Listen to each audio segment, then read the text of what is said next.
So we will call the meeting of the Planning Commission for August 21st of 2018 to order. And the first item of order is roll call. Have we heard from Mr. Linkowitz? We have not heard from Mr. Linkowitz. We need to make sure our microphones are... Yes. So we'll have a... Mine's pretty quiet. Do we have microphones? Is there... We're going to test. Test. Do we have microphones? I'm not hearing them. They're on, but quiet, apparently. They're quiet, okay. Well, we'll try to speak up then. All right. So, I don't know if we need a formal roll call, but I think everyone is here except Mr. Linkowitz, and he may make it. We did not hear in advance from Mr. Linkowitz, but we'll just have to assume he's not able to attend. Okay, Mr. Linkowitz will not be here. Okay. Thank you, Mr. Hurst, for the information. So we will proceed then with the approval of minutes. Are there any corrections, or is there a motion for approval of minutes of the August 7th meeting? I move we approve. Second. It's been moved and seconded. All in favor say aye. Aye. Opposed, same sign, and motion carries. Commissioners, we have several items in the public hearing, but we also had the first item, administrative item 3.5. Mr. Daly is here. We might be able to expedite his time by hearing that first. It's a relatively short item. Is there sentiment that we could go ahead and move number 3.5 to ahead of 3.1 for public hearing? Any objection to that? Okay, if not, we'll go ahead then and move to administrative item 3.5. We're considering a request from Wheatland Development Company. Mr. Daly is here for a 6-month time extension for obtaining approval of a final plat for Wheatland Valley Addition Residential Subdivision, a 78-lot plat of a 31.63-acre tract of land east side of Markley Road, south of East Crawford Recreation Area. Sure, for Mr. Daly, it seems like a long time ago. It may or may not for you, but on September 5th, 2017, almost a year ago, there was a plat presented for your approval, a preliminary plat for what was to be called the Wheatland Valley Addition, a proposed 78-lot subdivision of a 31-acre tract located on the east side of Markley Road between the East Crawford Recreation Area and Magnolia Hills Estates Addition. You recommended approval of that plat. One of the items that was a requirement was that either Markley Road be approved to the applicable public street standard, or the City Commission approve an alternate standard and financing plan as part of a development agreement. That condition has not been fulfilled. It's not been fulfilled due to any fault of Mr. Daly.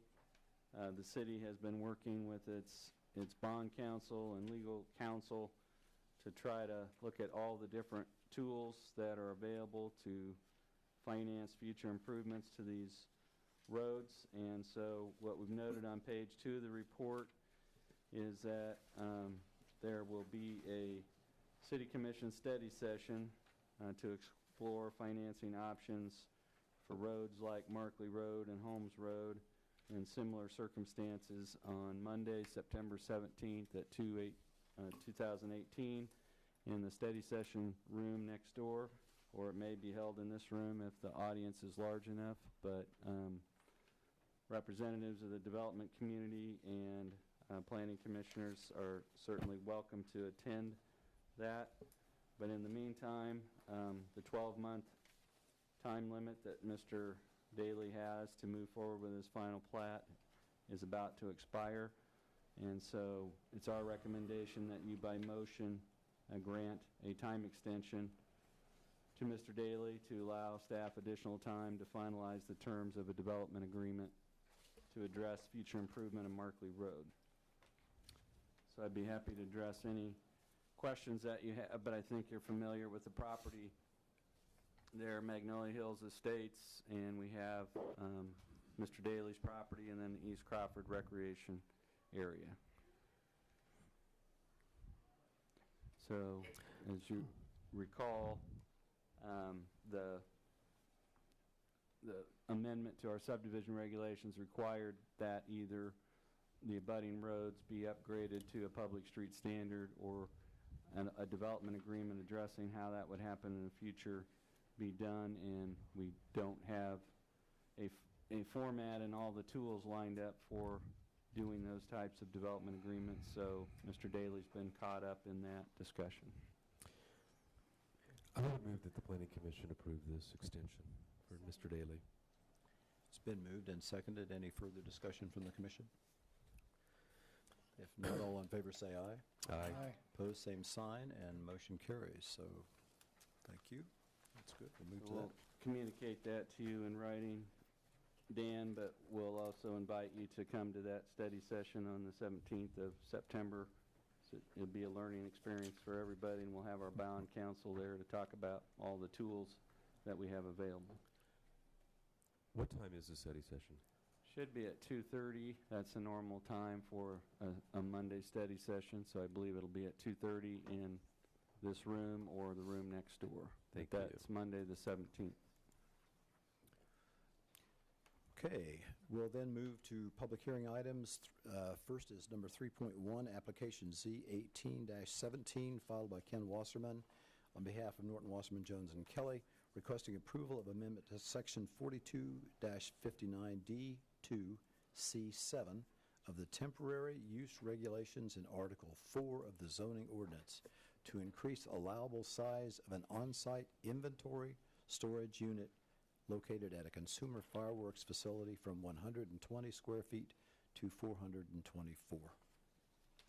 Thank you, Mr. Chairman.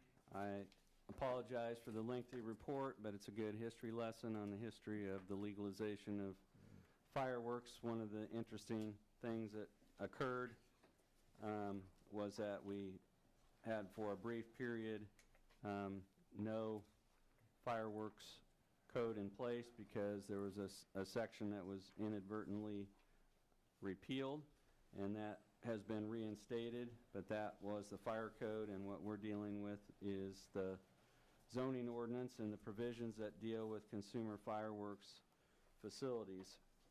And so the request that's before you is to modify the size limit, and so that we would have for an on-site storage container. So we've indicated to you how the process works. A fireworks stand operator submits an application, usually at the end of May.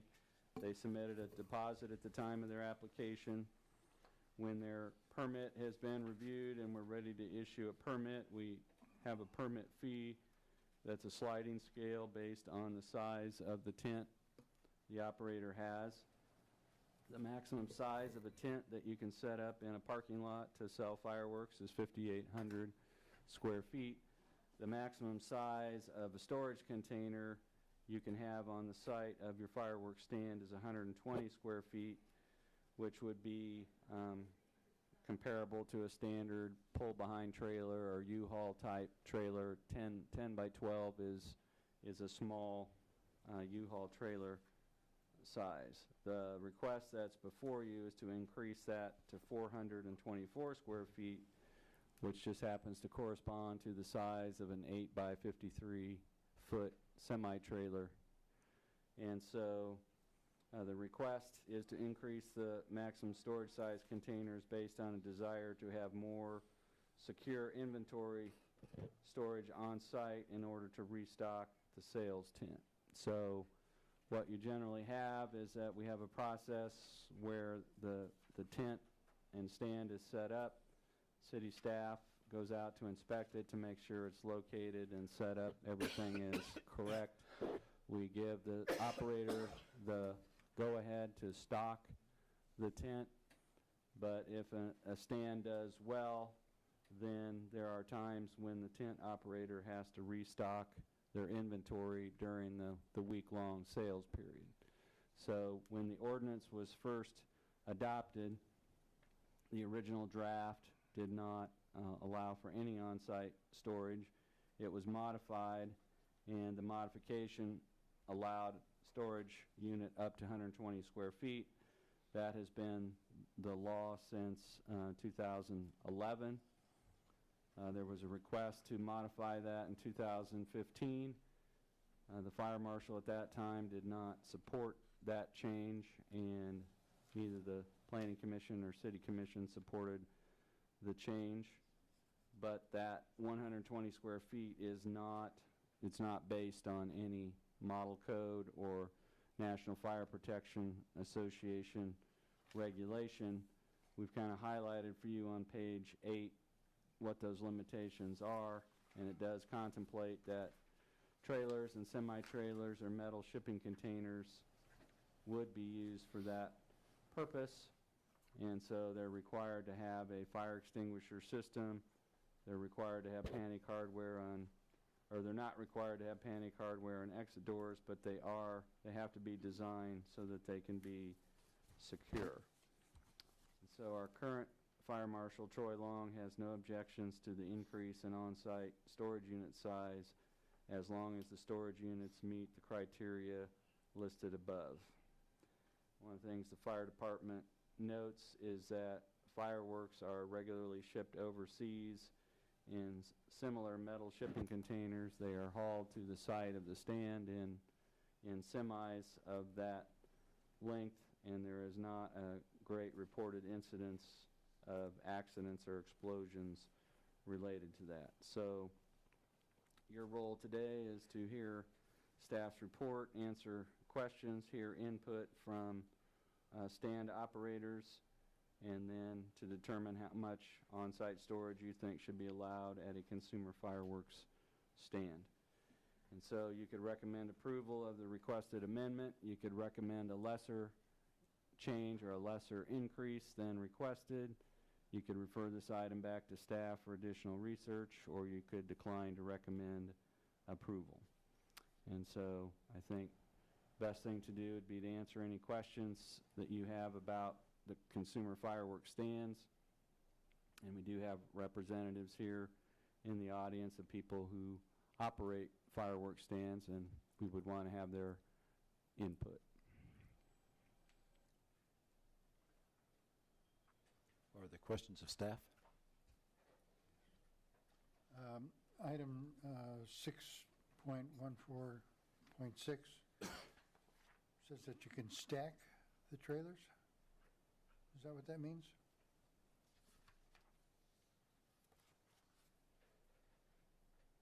They can't, again, this is also applying to how they are shipped. And so if they are shipped overseas, the shipping containers can be stacked. If they are placed on a train from the coast and brought to the Midwest and placed on a train, they can be stacked. We're not suggesting that they can be stacked at a consumer fireworks stand because we're looking at limiting the sites to one container. And so they can't stack them, they can't put them side by side, they can only have one. They can only have one today, and they would only be able to have one if this were approved. The request is to go from a maximum size of 120 square feet to a maximum size of 424 square feet, which does correspond to a typical semi-unit. And so this past year we had a stand that set up, and on the site they had parked a semi-trailer that they had their excess inventory in, and we required them to relocate that off the site because it exceeded the maximum size of 120 square feet. So what the operators are requesting is to be allowed to have a supplemental storage container on site that they can go to restock their inventory as the week progresses. And Mr. Andrew, what is the time frame? I know it said temporary in here, but what is temporary? How long can they have the stand? They can set up the stand as of June 17th. They can stock and operate the stand starting on June 27th, and they can sell through July 4th. and then they have to take the stand down. So the selling period is June 27th to July 4th. That does not vary by year. So when we say temporary, they usually go up towards the end of June. They are stocked. They are selling from June 27th to July 4th, and then they are disassembled and taken down. I wanted to come back to, you mentioned the incident where a larger storage unit was brought on and had to be moved from on-site. Do you know whether they moved it a block away, 2 miles away? I mean, is there, I mean, I'm assuming that the on-site is the thing about which the regulation applies. So, And another, in this case, or perhaps others, that there might be, let's say within a couple of blocks, the ability to store another so set of fireworks. they moved it off the property, but what they had was that this operator did not own the property. They had a lease arrangement with the property owner, and because they couldn't have the container on that site, they had to get permission from a different owner on a different property to have that. It just had to be moved off the site where the stand was. Yeah. So there's no minimum distance, but it just cannot be on the same site. The storage container with 120 square feet can, but in this case it was a semi-trailer, and we required it to be relocated because it exceeded 120 square feet. Most of our other operators have small, some have no storage, some have the small 10 by 12 trailer that they use. So I think it's important for the commission to hear from people who are stand operators to tell you how they use these containers. Right. Yeah, exactly. Other questions for Seth? I have a question on page 7, the first full paragraph, the last half of it.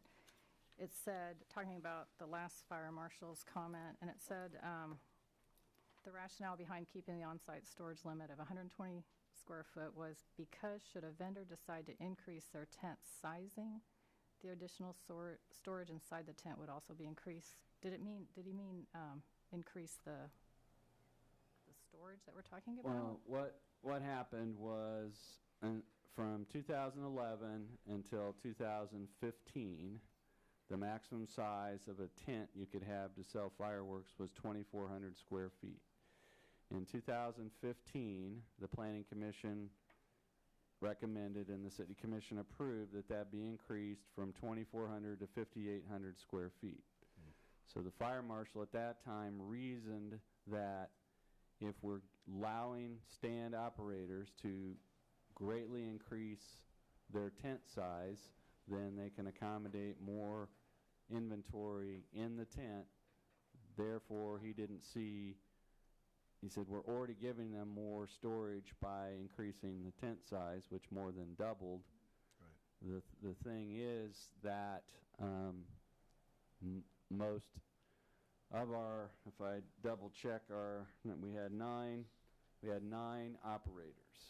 Of our 9 operators last year, 8 of the 9 had tents that were 2,400 square feet or less.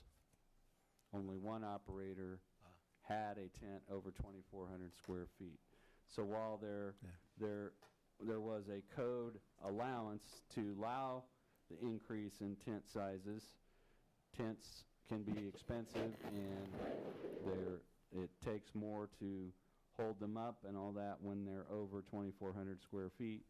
So most of our vendors have chosen not to exceed that size. And so his reasoning was, well, if your tent's twice as big as it used to be, you can then store more inventory in it, and you don't need the on-site container. But we have tents that are 1,500 square feet, 1,800 square feet, 2,400 square feet. So our operators they're not increasing their tent size even though they're allowed to. Thank you. Yeah, that's important information. Other questions of staff? If so, we might hear from any interested parties who want to speak to this.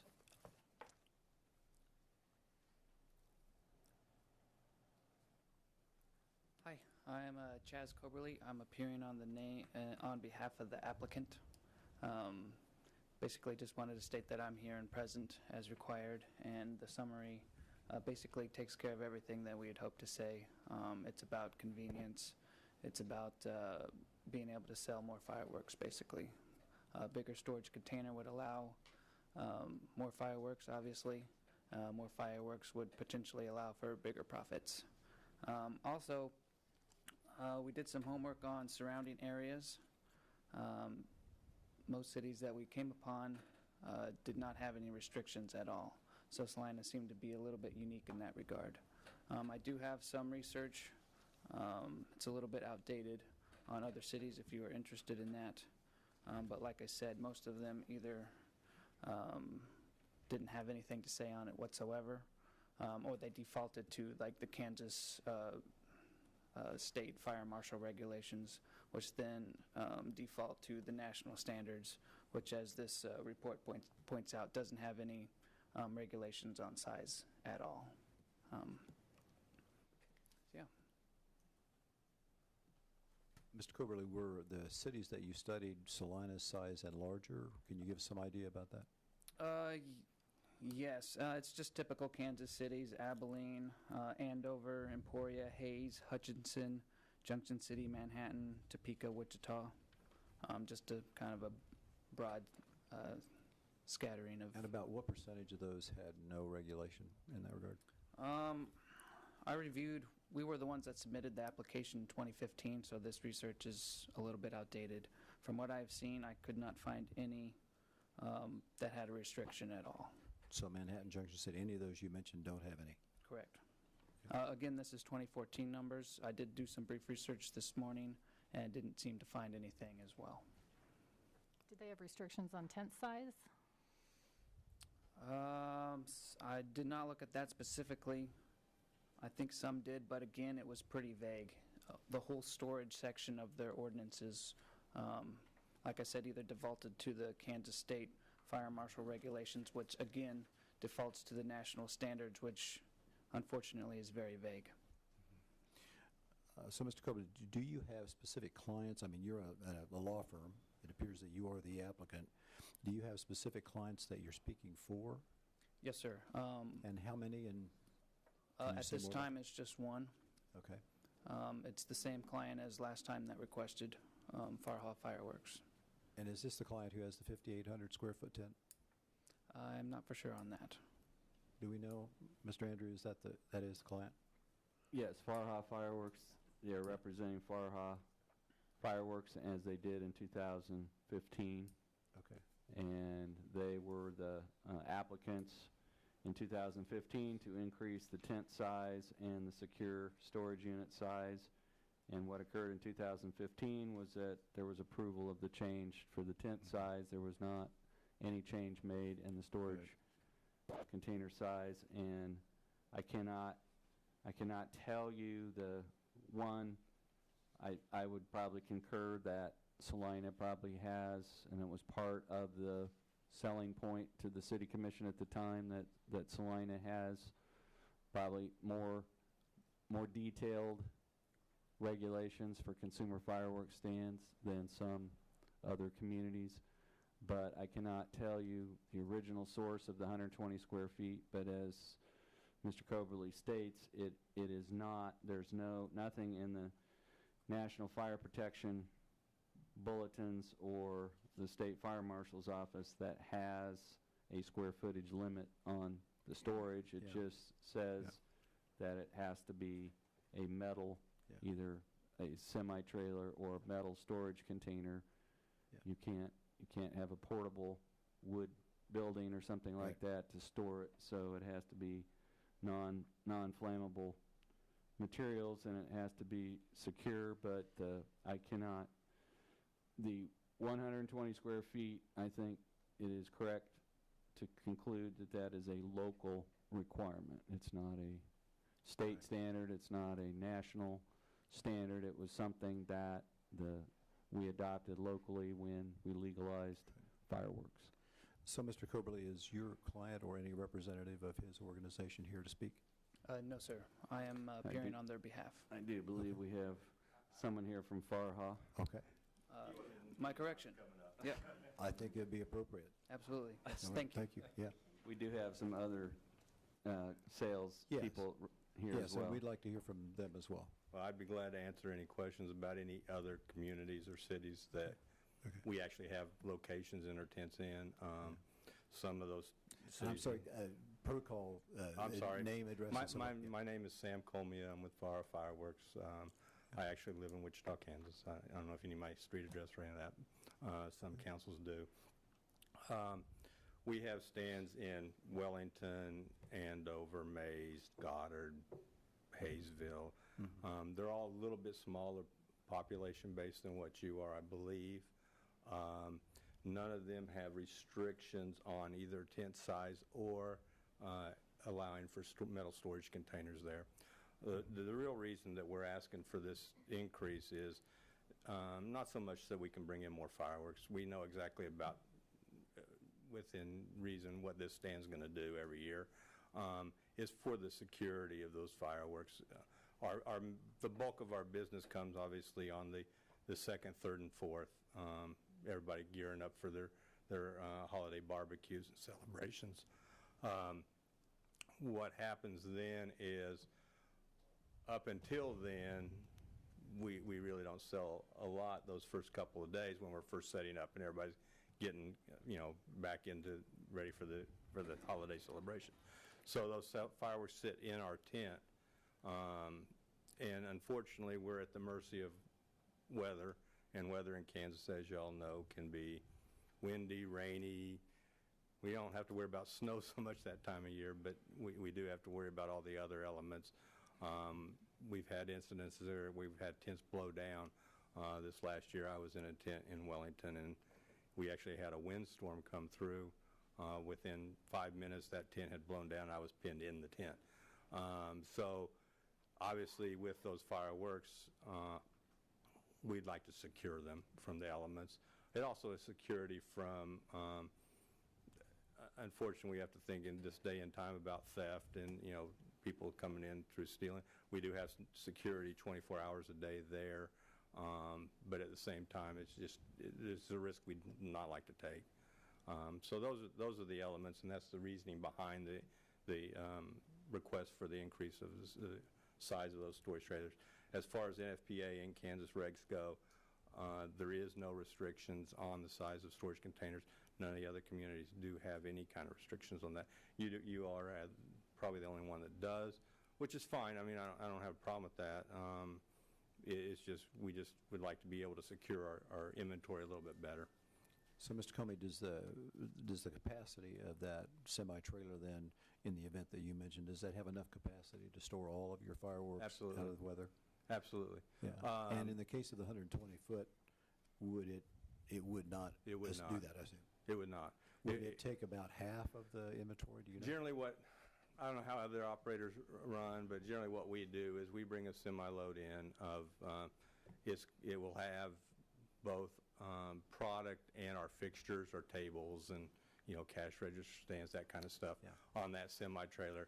The way we do it up here is, obviously we unload all the fixturing, get the tent set up the way we want. Then city staff comes through and does a preliminary inspection before we actually stock the tent, and then they come back through once we stock the tent.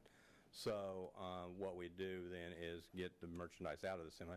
We actually empty our semi completely out, and then have it hauled off to a location. But it's empty, so. Yeah. So that semi-trailer serves as your vehicle to get stuff here. It's just transportation. Yeah. What we would do is then just park it there and just leave it there, and then what we did need inside the tent location, we would get it. It's actually a little bit more inconvenient for our operators and our staff to fill from a semi than it is one of these smaller 120-foot trailers. Just because of the height of the deck, you have to lift boxes up and down, whereas in the other one, it's low to the ground. It's pretty easy. So, but any other questions I can answer, I'd be more than happy to do my best anyway. Commissioners, other questions? Okay, I don't believe so, but I do think we should, if there, that's fine, Mr. Comey, you're fine. If there are other operators here who want to speak to what the effect this might have on them, now would be the time to do that.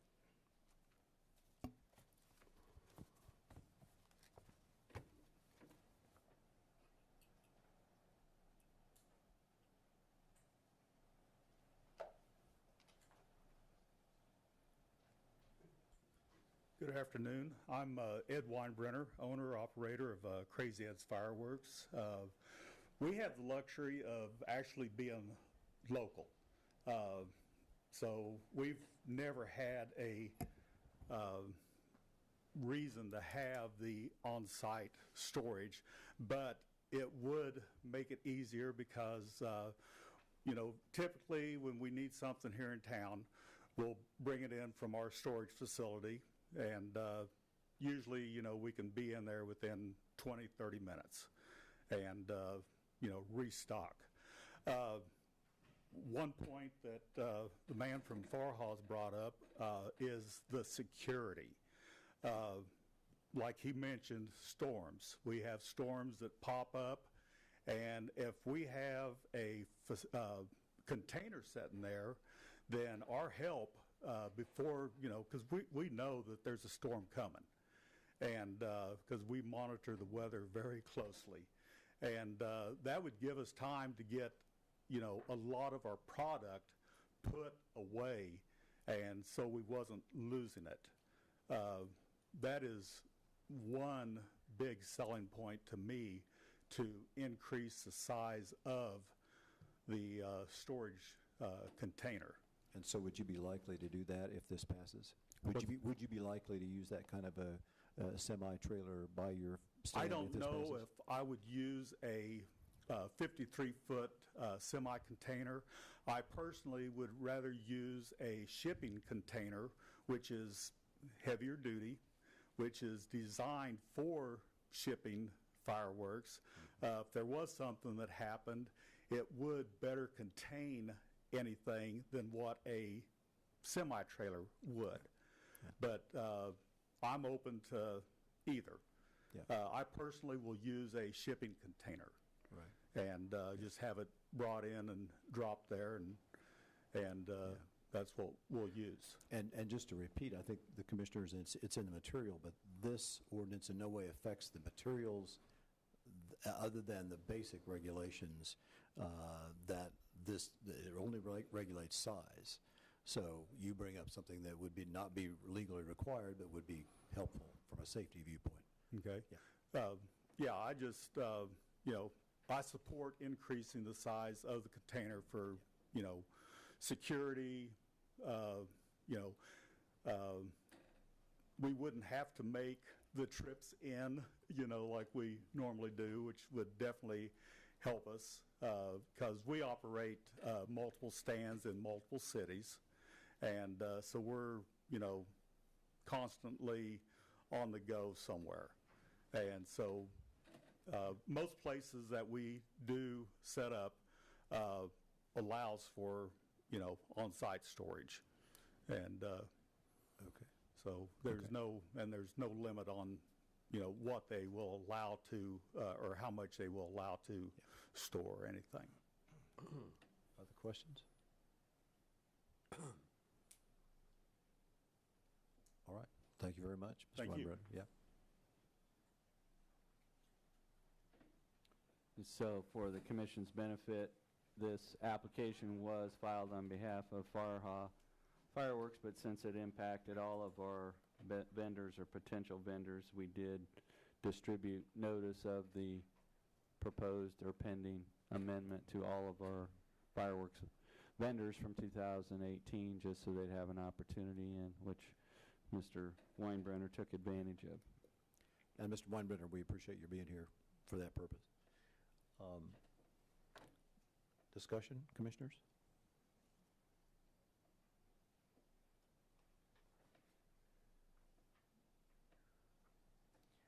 I don't know if it's on the minds of the other commissioners, but I think as mentioned in the materials, one of the concerns has been having that much explosive power in one location, and I appreciate Mr. Weinbrenner's mentioning of how a container would really contain in that case, or do a better job anyway. For me, that's the one thing I'm concerned about having a larger storage unit right there beside the fireworks tent or close by, within 20 feet.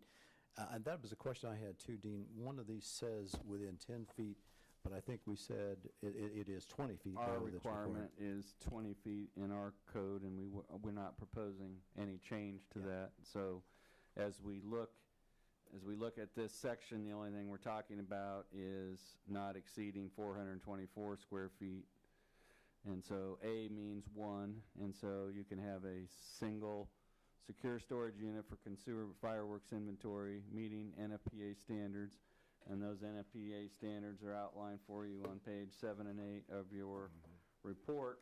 And there are some structural differences between a semi-trailer and a metal shipping container, but as we discussed it with the fire department, the NFPA does not distinguish between the two, and so it would be within your discretion to specify that be a shipping container, not a trailer, but that the reason that we have NFPA standards there is that the container would have to meet those requirements. So, and the one thing is, as mentioned, the NFPA does not have is a size limit, but it has to be non-combustible material. Doors have to be metal. The interior either has to be masonry or sheet metal or fabricated metal.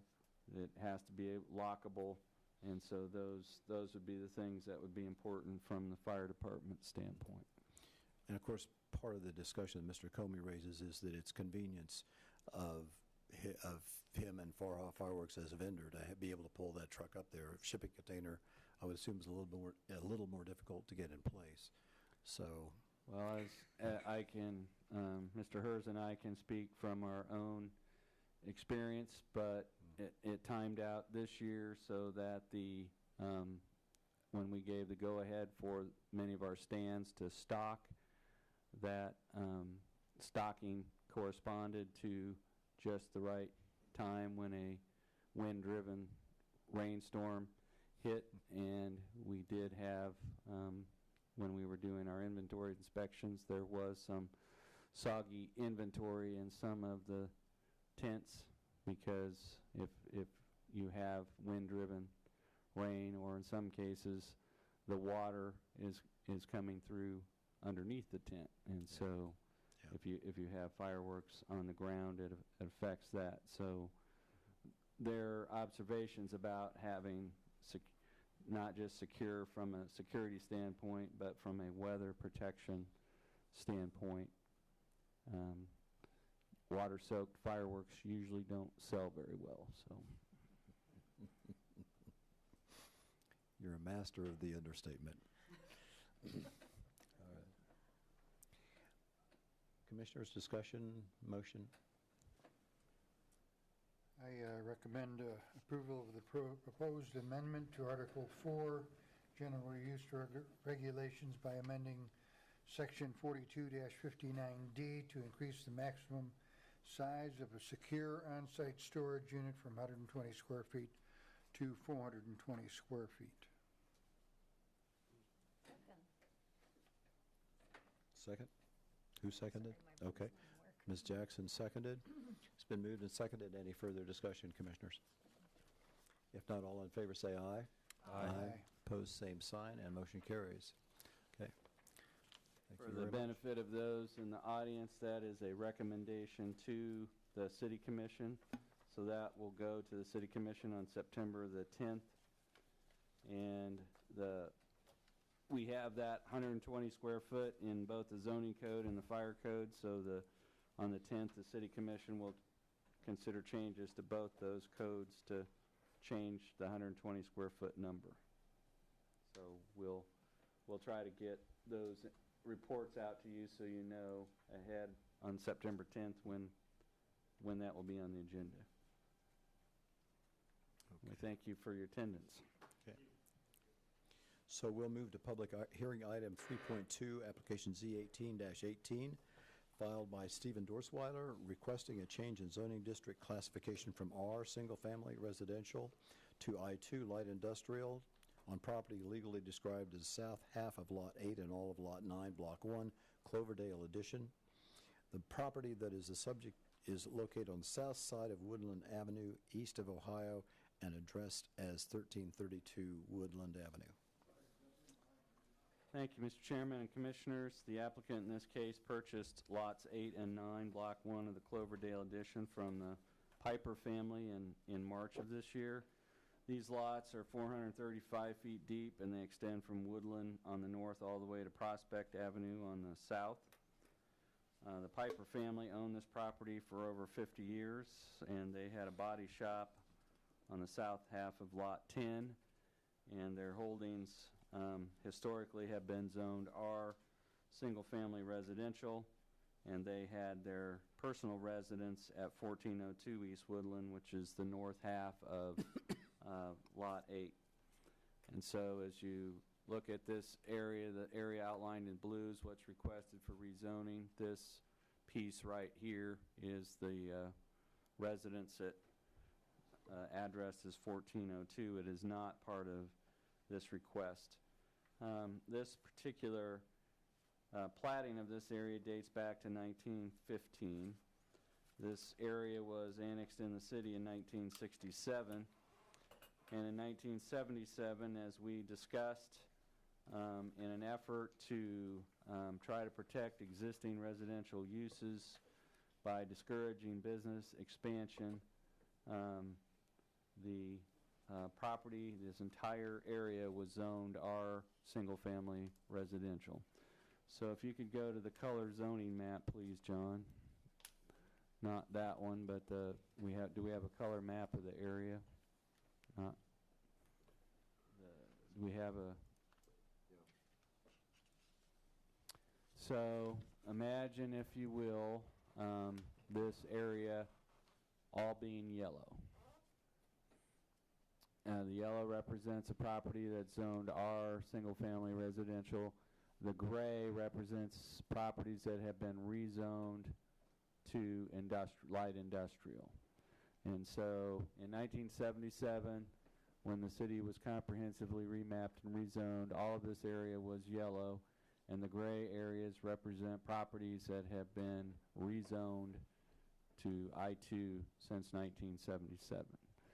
And so, again, the area in question is right here, and the new owners purchased this property with plans to retain the existing residents at 1402 East Woodland and to construct a storage building or buildings for personal storage on the remainder.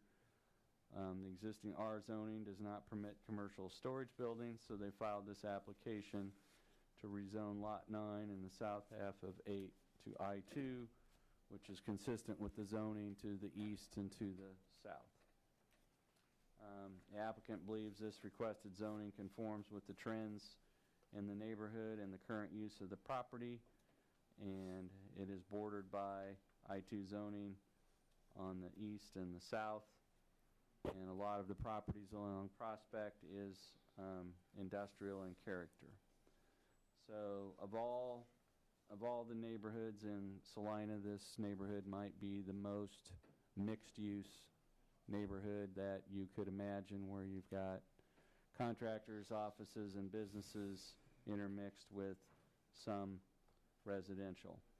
And the utilities in this area are somewhat limited in the size and in their network, and so this really isn't suitable for high-intensity industrial-type uses, but it is suitable for storage uses, contractor offices and storage yards, things of that nature, and that seems to be what the attraction has been. So I think you're familiar with I2 zoning. It's designed to permit industrial activities of a limited nature. It allows a lot of uses, but if you have a use with outdoor storage and you're next to a residential use, then screening is required. But all of this property as it presently exists meets all of the dimensional requirements for I-2 zoning, and the applicant has retained the existing dwelling but has no interest in redeveloping the vacant property residential, and contends that these properties are not desirable home sites and that Prospect and Woodland are not desirable places for new home construction. And as a staff, we'd have to agree that the trend on Van Horn and Prospect and Woodland has been toward construction of new contractors' facilities and not new dwellings. As we discussed, the character of the neighborhood is best described as mixed.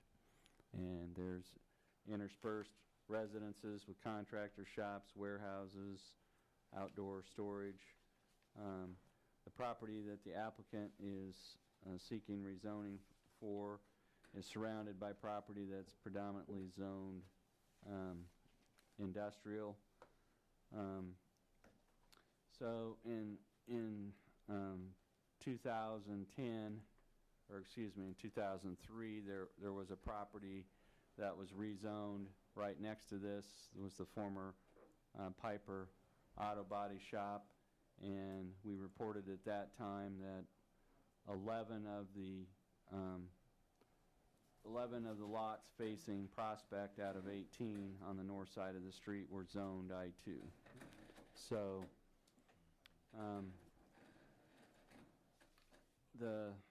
what we've seen is that the presence of several large vacant lots, the mixture of uses, the unpaved streets, the proximity to Ohio Street has made this an attractive area for small businesses.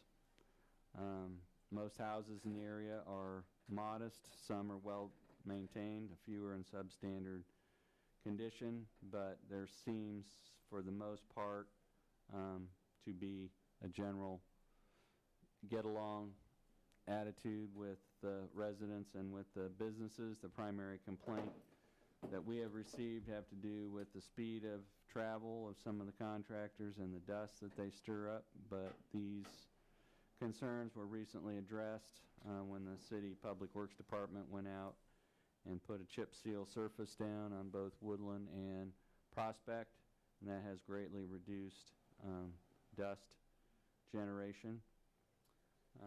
There is a sanitary sewer line located along Prospect which can serve this property. There's a 6-inch water main in Prospect. There are also 6 hydrants that are along that line. This is a fairly flat area. There's no real defined ditches, but what movement of stormwater there is kind of migrates to the south. We have not received a lot of drainage complaints about this area. John, I would like you to go to the Prospect Avenue right-of-way map. And of all the features in this area, this might be the most unique aspect of this. But the pink or purple area closest to Ohio, that is an area where Prospect has a standard 60 feet of right-of-way and 33 feet of paving. From that point where it's gold, there is right-of-way there, but there's only 35 feet of right-of-way, and the roadway width is 24 feet. And then the area there is blue. We do not have right-of-way there. The road is located in a roadway easement, which is 17 and a half feet wide, and the road itself narrows from 24 feet to 17 and a half feet wide. So what is unique is that we don't have many places in the community where we are maintaining a road that is not in the public right-of-way. So a person driving down can note the narrowing and those type of things, but we wanted to show this map, and we have concluded, based on a lot of research, that although the roadway occupies the north 17 and a half feet of property on the south side, that the language used from the original developer was that it refers to the 17 and a half foot road intended for the common use of adjoining property owners. And so adjoining generally means both sides adjoining, and there's no differentiation between the south side and the north side. So for building permit purposes, for addressing purposes, for maintenance purposes, we have treated that as a public street, and one demonstration of that is that the city applied the chip seal surface the entire length of the street because historically we have maintained it. So we don't know what the applicant's plans are. As you can see, his property has access both to Woodland, or frontage on both Woodland and Prospect. There have been some disputes about who can use that road in the area, but based on our research, we can't find any basis for denying access to properties on the north side of the street. So that is staff's position on that. The future land use map shows this as an employment area. And so what that means is, as an employment area, it's not an area that we're trying to preserve for or encourage new residential housing. So we have provided 4 possible findings on page 7 of your report. Our recommendation would be to approve this rezoning request. As you know, this is a unique area. This has residential zoning, but the land use plan calls for it to be industrial, and we have small contractors, offices, and businesses all around this, and this will put a vacant tract into some productive use that, while not residential, if there's any outdoor screening or activity, there would still have to be screening required for any adjacent residential uses. In the alternative, you could recommend denial of this requested zoning change based on any alternate findings that you come up with, or you could postpone consideration if you don't think we've provided enough information. So with that, we'd be open to any questions you have. I know Mr. Dorsweiler is here if you have questions of him. But there's been different activities in this area, and we had not actually produced that map of Prospect until just recently, but I think the map will be used repeatedly now because of just the fact that there's not a general agreement about where the public right-of-way and the private easement portion of Prospect begin and end, so that map will be referred to for those purposes. But for the city's purposes, we chip sealed all the gravel portion of Prospect, and we have historically graded it, snow plowed, all of those things, even though it's not a public right-of-way. Questions of staff? We had a request to do this recently in this neighborhood, correct? The chip seal? No, the rezoning die too. We have had earlier in 2017, and then beginning of this year, we had cases on Van Horn. That's what I thought. We had a lot of discussion then. So but we didn't have that map available at that point. Well, we were discussing Van Horn, so we weren't discussing Prospect. The last rezoning that I can find on Prospect was 2006. Thank you. Is the existing home in the northeast quadrant occupied? I don't know that. What I do know is that that home was formerly on a septic system, and it has been converted over and connected to the city's sewer system, and so the purpose of expending money to do that was so it could be occupied. That was done recently? the work to take it off the septic and to hook it up to city sewer was done recently, this spring. So there would be no advantage in making the entire tract commercial? Not from staff's perspective. And the reason for that is we did have one property on Woodland that was zoned I-2, and the Planning Commission zoned it back to residential because as a residential dwelling zoned I-2, the owner was not able to obtain mortgage financing because of the I-2 zoning. So it is more advantageous to leave properties that are intended to be occupied as residences as residential. You could do that. You could make it non-conforming, but I'm sure it would make it much more difficult for the owner to obtain financing needed to make it a habitable dwelling. And then there appears there's a driveway that encroaches on that property. Is that a problem? When you say encroaches, Well, it's in that area of the existing house.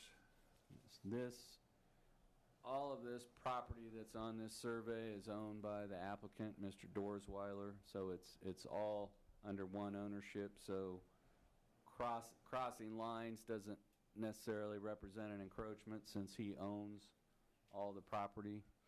And the only difference is that this portion that's here would retain its residential zoning, and this portion is what's being requested for industrial zoning.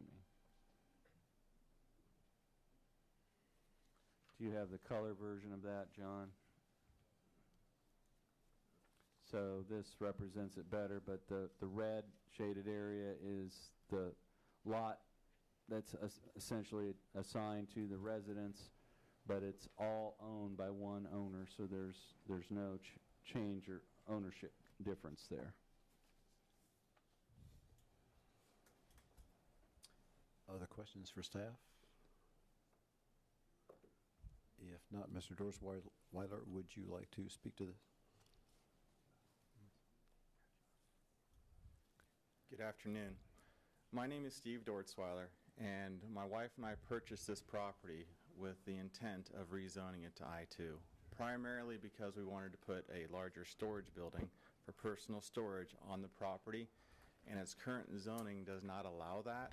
However, with the entire property of itself being 2 acres, there's obviously plenty of room to do so. I am aware that this is kind of a unique neighborhood. However, if you were to put boots on the ground, so to speak, you would look around for my property and notice that you see these shop buildings, as Dean described, all the way around. I do think it's important to note that I have personally spoken with the surrounding property owners and told them of my intentions. And once I explained to them what my intentions were, they did not express any concerns to me about what my intentions were. So I just thought that's something that you guys might like to hear. Before purchasing the property, I did speak with the City of Salina's office, in fact, Dean's office, and asked them if it would be a problem to rezone this. And it was Dean that actually informed me that this is kind of the trend that this neighborhood is going towards, is this zoning, which is why I went ahead and decided to jump and purchase this property. To answer your question, sir, as far as if the house is currently occupied, yes it is. I have rented the property to an Iraqi war veteran who is using the property along with his therapy dog. So other than that, there is a driveway, as you see, that goes from Woodland Avenue to Prospect. As far as my uses of that driveway, I would like to keep it so that the current tenant of the property can use that driveway, and I would have my own traffic, which basically won't be any more than a normal residential use, given my plans, more than likely leverage a Prospect Street. So, but I am available to answer any questions if you may have those. Okay. Questions from Mr. Dorsweiler? Thank you very much. Thank you. Appreciate it, yeah. And we're not sure if any of you have driven the street as part of your preparation for this meeting, and there was a property owner there had posted signs on Prospect telling everybody it was a private drive, but we have done our research and we are of the conclusion that it is for the benefit of common use of adjoining property owners, and we don't see any basis to grant access to people on the south side and prohibit access to people on the north side. So.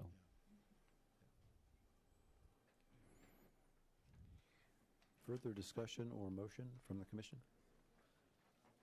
I would move to approve application Z18-18, requesting a change in zone from single-family R to I2 as requested. Second. Okay, it's been moved and seconded. Any further discussion, commissioners?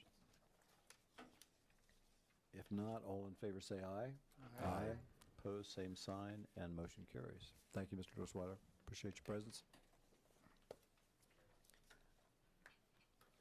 Right, so we will move to application 3.3, application CU 18-6, filed by Overland Property Group requesting approval of a conditional use permit and amended site plan to allow construction of a memory care facility in an R2 multifamily residential district. Subject property is described as Lot 21 and north 158 feet of Lot 22 in Surveyor's Plat G, City of Salina, Saline County, and is addressed as 620 East Elm Street.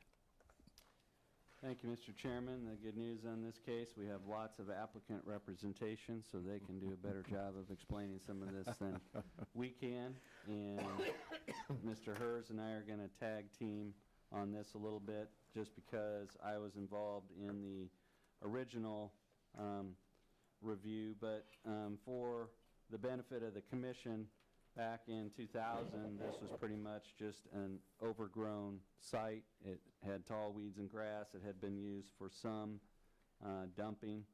It was vacant and overgrown. It had been donated to the Salina Rescue Mission. The Rescue Mission sold it to Riverside Plaza LLC. That group brought in fill material. They graded and reshaped the lot, and in August of 2000, they filed an application seeking approval of a conditional use permit to construct a 24-unit housing facility for the elderly on the site. And that approval is required because they were doing apartments for the elderly, which is a conditional use in the R2 district. The plan was to create independent living units for the elderly. The name of the facility at that time was Riverside Plaza. Their plans were to construct a 3-story building containing 24 apartment units with off-street parking around the building. One of the things that was unique at the time, and I don't think that John has made a slide of it, but they did submit, which is in your packet, a master plan. And so when they were presenting this to the Planning Commission, they had a Phase 1, which they built, but they were thinking about Phase 2 and 3, which they said construction of those phases would depend on the market's response. In September of 2000, the Planning Commission considered the application and unanimously approved a conditional use permit, and they had some conditions that the 2 driveway approaches on Front Street be widened, that there be a little site plan and landscape plan be revised to show an additional landscape buffer. The Phase 1 had to correspond to the approved site plan and building elevations. And then condition number 5 was a conditional use permit and site plan for Phases 2 and 3 of this project shall be approved by the Planning Commission prior to issuance of a building permit for additional residential buildings on this site. So even though it is not the same group or developer, we're kind of treating this as Phase 2 of the original development. Which you'll also note, there were some things that were done subsequent to the September 2000 Planning Commission approval that required action by the Board of Zoning Appeals. I would note that there was an error in terms of determining the front property line and right-of-way line and the original development. They paved more of the front yard than was anticipated by the plans, and so the Board of Zoning Appeals did approve after the fact landscaping, paving, and setback variances for work that had already been completed. But I would also note that after the work was completed, the Planning Commission later gave Phase 1 a landscape award. So although they did not, from our standpoint, from code enforcement, had paved too much of their front yard, they made up for it with their supplemental landscape plan. So this particular application in 2010, Riverside Partners purchased this property. They renamed the original facility Residence 600, and they are now proposing to construct a one-story, 2,400 square foot memory care facility east of the Residence 600 building. And the plan is that this will be a unique facility from Salina. It will take a holistic approach to memory care.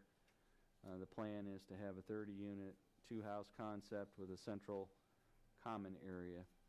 And we have determined that this facility fits within the definition of a group care facility. So we still consider this to be a residential facility. It's just that its residents will be residents that have a memory impairment and are in need of assistance. So we're looking at this as kind of a phase 2 to the original 2000 plan, and your role this afternoon is to determine whether the proposed use would be compatible with adjacent uses and whether the scale and design of the proposed building would dominate or be out of scale with the surrounding area. So I'm going to turn this over to Mr. Hers, and he'll tell you how this plan lines up with the current R2 zoning and our zoning requirements. I think we'll stay right here to start with John, and then we'll go look at the site plan. So the zoning lot that we're looking at today is basically the eastern portion of undeveloped area on the property. So the building that you see currently on the screen that I'm pointing at is the Residence 600 building, which is where our previous conditional use permit was located, along with the 3 variances that Mr. Andrew mentioned. So when we look at this particular zoning lot, we're looking at how the proposed building and the use impacts the surrounding area, and also how well it mends with the existing development, because it will still be one property. So it's a little bit unique in that aspect, so keep that in mind. So the property is zoned R2 and is subject to the R2 district zoning ordinance requirements. And if we go to site plan, John, and the setback requirements are 25 feet from any front yard and 20 feet from any side yard. So this is what we would call a corner lot, meaning it has 2 front yards and 2 side yards. And north is actually on the right side here. So this would be Elm Street, this would be Front Street, and then you would have the trees to the south, and then the trees in River Channel kind of on the bottom to orient yourself. So in this particular case, the building is set back 65 feet from Elm Street, 286 feet from Front Street, and then 124 feet to the south, which is the distance here, and then another 165 feet from the channel to the east. It is a one-story building that is 28 feet tall. The maximum height in this particular zoning district for a conditional use permit is 50 feet, so we are under the height maximum requirement. And then the minimum lot area is 15,000 square feet, and in this case we do have a rather larger lot where we have a little over 5 1/4 acres. So that's almost 230 square feet. The maximum lot coverage in this instance is 40%, and we are currently at 17.64%. And for off-street parking, if we go to aerial photo real quick, John, and then we'll come back to the site plan.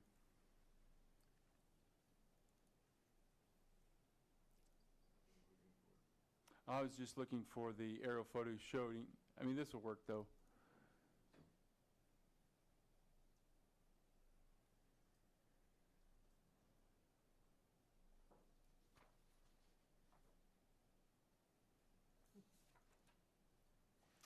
So here we can see the existing conditions, and what we have is we have 14 parking stalls along the north side of the building, and then you have another 14 that are covered. These are covered stalls for residents on both the east and west sides of the building. And what's being proposed in this case is these 14 stalls are being, these covered stalls here are being relocated off to the south side of the drive. So there'll be 14 covered stalls here with an additional 3 open stalls. So in total you'll have 14 along the front, 14 along the west, and then 14 covered on the south with an additional 3. So in total we're looking at 45 spaces for this zoning lot, for the existing zoning lot, which meets their needs. Now we'll go to the site plan for the proposed recollection facility here. Zoom in a little bit more, John, just so we can, there we go, that's helpful. So in this case, we have 10 parking stalls that are being proposed along Elm, and then we have another 18 that are being proposed along the east side. And what the designer is attempting to do is match up the existing, or match up the proposed driveway with the existing driveway. And so this will be a seamless drive all the way across, and this opening, this curb cut entrance along Elm exists, as well as 2 more on Front Street, with the only proposed addition being the one just down a little bit more off the screen there, John, right here. So that addresses what's being proposed in terms of off-street parking. For a group care facility like this, they are required to have 1 parking space for every 8 residents and 1 parking space for every employee. So in this instance, the residents will not have automobiles, so they will not have vehicles or off-street parking requirements for them. So when we look at the number of units, we do have 30 residents that are expected to live here and reside here, which would equate to 4 visiting parking spaces, and then an additional 16 parking spaces for 16 employees that are expected to staff the facility. So in total, the entire campus will have 73 parking spaces, which will more than meet the needs of the existing use and the proposed use. The proposed use will be required to have 1 additional van accessible ADA handicap stall and 1 regular handicap stall. So that's something that will need to be added when we get to the building permit phase for this project. Landscaping, because the designer is attempting to match the proposed drive with the existing drive, and there was a landscaping variance approved in 2003, what the applicant is requesting is that the entire area from the front of the building to Elm Street be counted as front yard landscaping. So that would be the full 65-foot area versus what we typically count as the front 25 feet. So we do have an expanded front yard for this case, and we have 365 feet of frontage for this zoning lot along Elm Street, and because the depth is greater than 250 square feet, we do have a multiplier of 20 square feet per lineal foot of front yard. So what that means is this particular property is required to have 7,300 square feet of landscaping area. And what the designer has proposed between the building line and Elm Street is 9,874 square feet. So it would meet that 7,300 square foot addition if we use the building frontage as the front yard landscaping barrier. When we look at signage, the R2 district would allow 1 ground sign and 2 wall signs each, and each of those signs could not exceed 32 square feet, so you could have up to 3 signs with 32 square feet of signage for each of those signs. When we look at the welfare and convenience of the public, in this particular case we have a facility that's being proposed, and that facility is proposed to contribute to the welfare and convenience of the public by providing additional health care services for elderly persons who suffer from dementia and Alzheimer's and are in need of living assistance and housing options.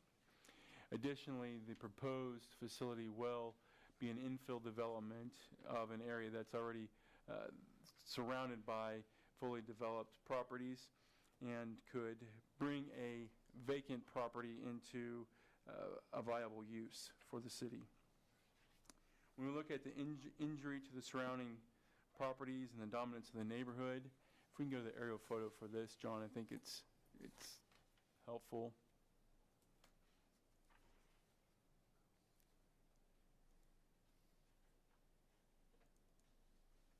I think it was the second or third one down.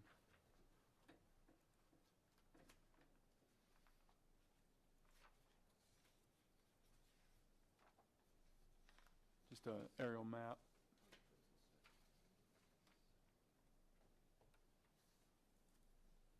Okay, very good, yes. So the surrounding area, if you look to the west, that's where the current Residence 600 property is. And this property is about 18,000 square feet in its footprint. To the north of Elm, you have the former ComCare facility, which is also about 18,000 square feet in its footprint. And then to the east, you have the river channel with the wooded area, and to the south, you have the wooded area. And so when you get a little bit further to the east, you do have residential housing, but the particular proposed use is fairly isolated and has rather generous setbacks that we discussed just a moment ago when we're looking at setbacks. And so it does appear that it will be compatible in terms of the scale and scope of the existing structures that are adjacent to it, and then there is a significant buffer both to the east and south that isolates the property. If we can look at the renderings now, John, we do have some renderings that the project designer has created for us to look at as I talk about the building orientation. So the building, again, is a little over 24,000 square feet, and that compares fairly well to the 18,000 square foot footprints of the existing Residence 600 to the west and the former ComCare building up to the north. The building design consists of materials that are primarily brick, stucco, with wood accents, and it does have a pitched metal roof on the top of the building. It is a 28-foot tall building, so it's a single story compared to the multi-story to the west. And here's a few renderings.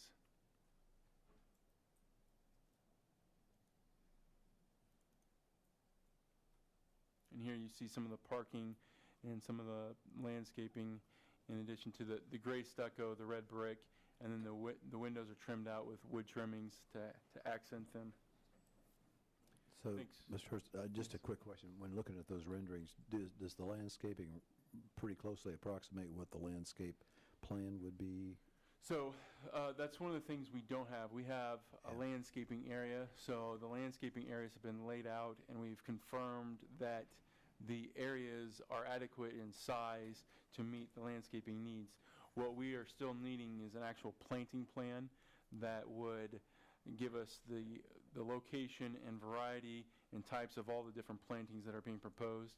And when we get to the end of the report, that's one of the conditions that we would recommend that you ask for us to review when we get to the building permit phase, that we have a planting plan that we can look at and confirm that all the plantings are going to come from our planting list that we've talked about in the past in landscaping.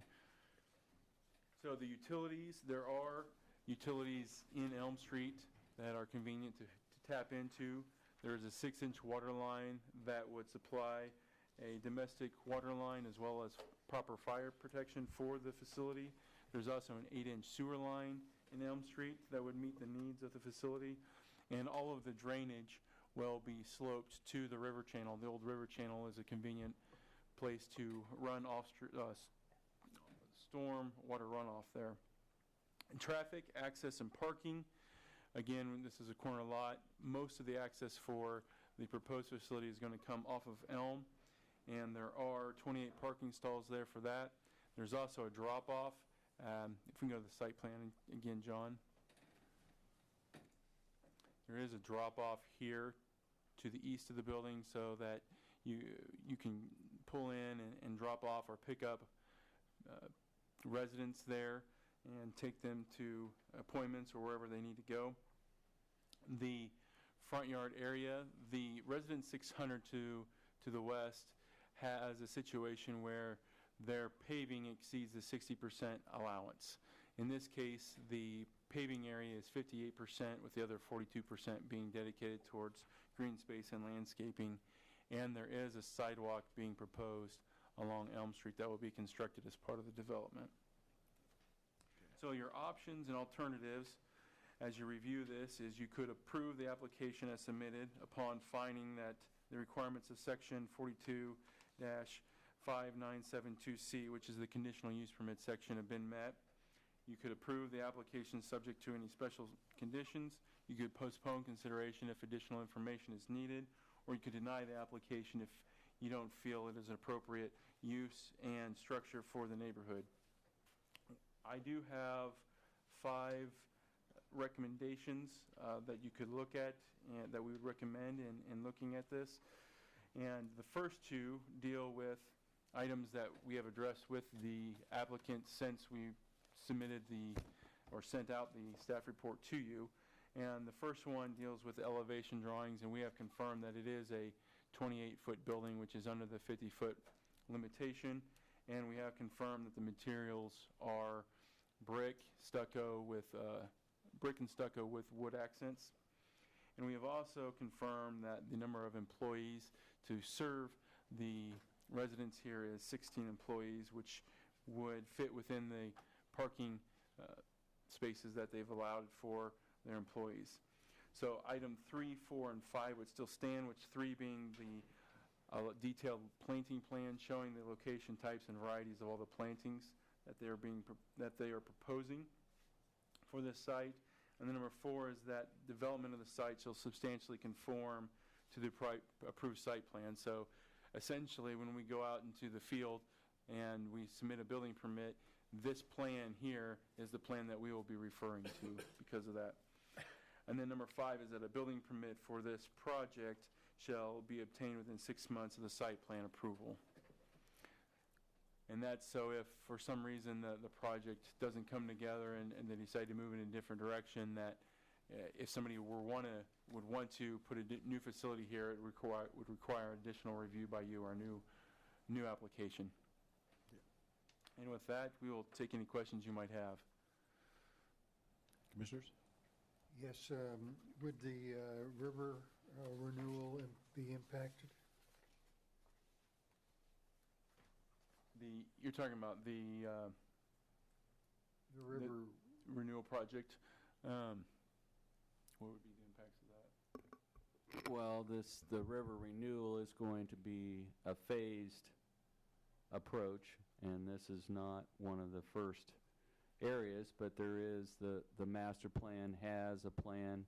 This is one of the more natural areas, so it's not going to have the concrete paths and those types of things, but the expectation would be that these developers would coordinate with the city at such a time as those improvements were proposed for this segment of channel. But I think those questions would be best addressed to the applicant as to what plans, if any, they have for private improvements to that area. Yeah, the initial phases, I believe, are further south. So,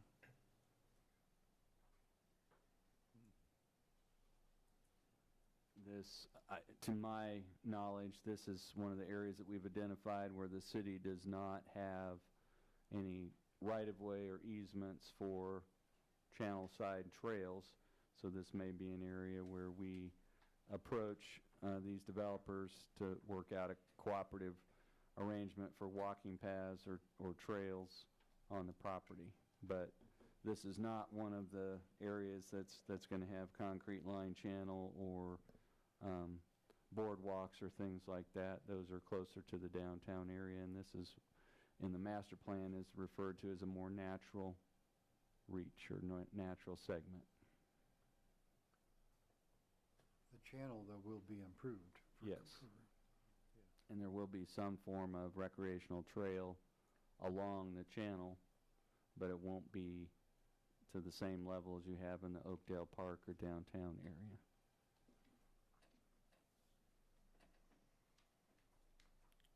questions? If not, does the applicant want to speak? Good evening, Mr. Chairman, members of the commission. My name is Brett Johnson. I'm partner with Overland Property Group, 5345 West 151st Street in Leawood. I'm accompanied here today by my other partners, Rex Veneer and Bridget Snodgrass, who are available to comment on various aspects that you might have questions on, and then also, obviously, Jeff and Maggie Gillum, and Jeff disappeared. Oh, there you are. Okay. Normally, I don't get to come to these. This is a fun one. They usually wheel me out when it's time to talk about affordable housing and taking single family to multifamily, but this is a project we've been talking about for a number of years. It's very special to us. We think it's very important to the community. For those that don't know, there is not a standalone memory care in Salina. The closest would be Hutch or Manhattan. Obviously, there's others. The Manor provides some services for that, but this will be the first standalone where we will actually have dedicated programming for individuals, and that's something that the city desperately needs. And we did our own market study, and we showed that there is tremendous demand that will quickly absorb the 30 beds that we are talking about providing. So what I've got in store for you guys tonight, John, if you've got that other PDF, there's a few more renderings to look at that we have. This community next to it, Resident 600, when we took it over in 2010, if you guys will remember, it was sitting at about, 40% occupancy, Rex. It was a buy-in community that had a lot of people that had put in, a couple $100,000 for the ability to pay $2,000 in rent. That model didn't work, and we were brought in to see if we could turn it around, and we did. It has remained full. It is one of our highest producing properties, and it is a great community within that building. I know Dean likes to use the F word, facility. But we really do look at that as a community, and we see this as a perfect harmony to bring in memory care adjacent to it, because eventually a lot of our residents do need that type of care, or they have a spouse that needs it, and this will provide some continuum of care within that. We'll have some synergies between the two, not only in our operations, where we can do our meal programming out of the same kitchen, but we're going to be able to do some improvements to Resident 600 as well at the same time. So our goal would be to obviously get this going before the 6 months and start doing some work simultaneously on Resident 600. So, and I know a couple of the commissioners up there, Commissioner Eisenhower and Story, both my parents, Wayne and Mary Lou Johnson, died of Alzheimer's. So we see this as a great fit. But yeah, we used to look a lot more alike. But Rex is my cousin.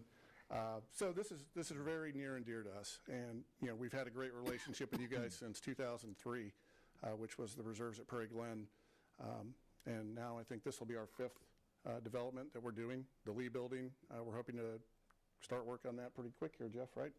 Hopefully November, December. So I know this isn't a tough decision tonight, but we wanted to come and basically say, this is what we feel. It's very important to us, and if you have any questions, Bridget is our expert. She oversees all of our senior operations, so she can talk to you about how the programming would work. If there's questions about the numbers of employees on the staffing plan, she can address that. But other than that, we're very happy that you guys are considering it and look forward to approval. So any questions?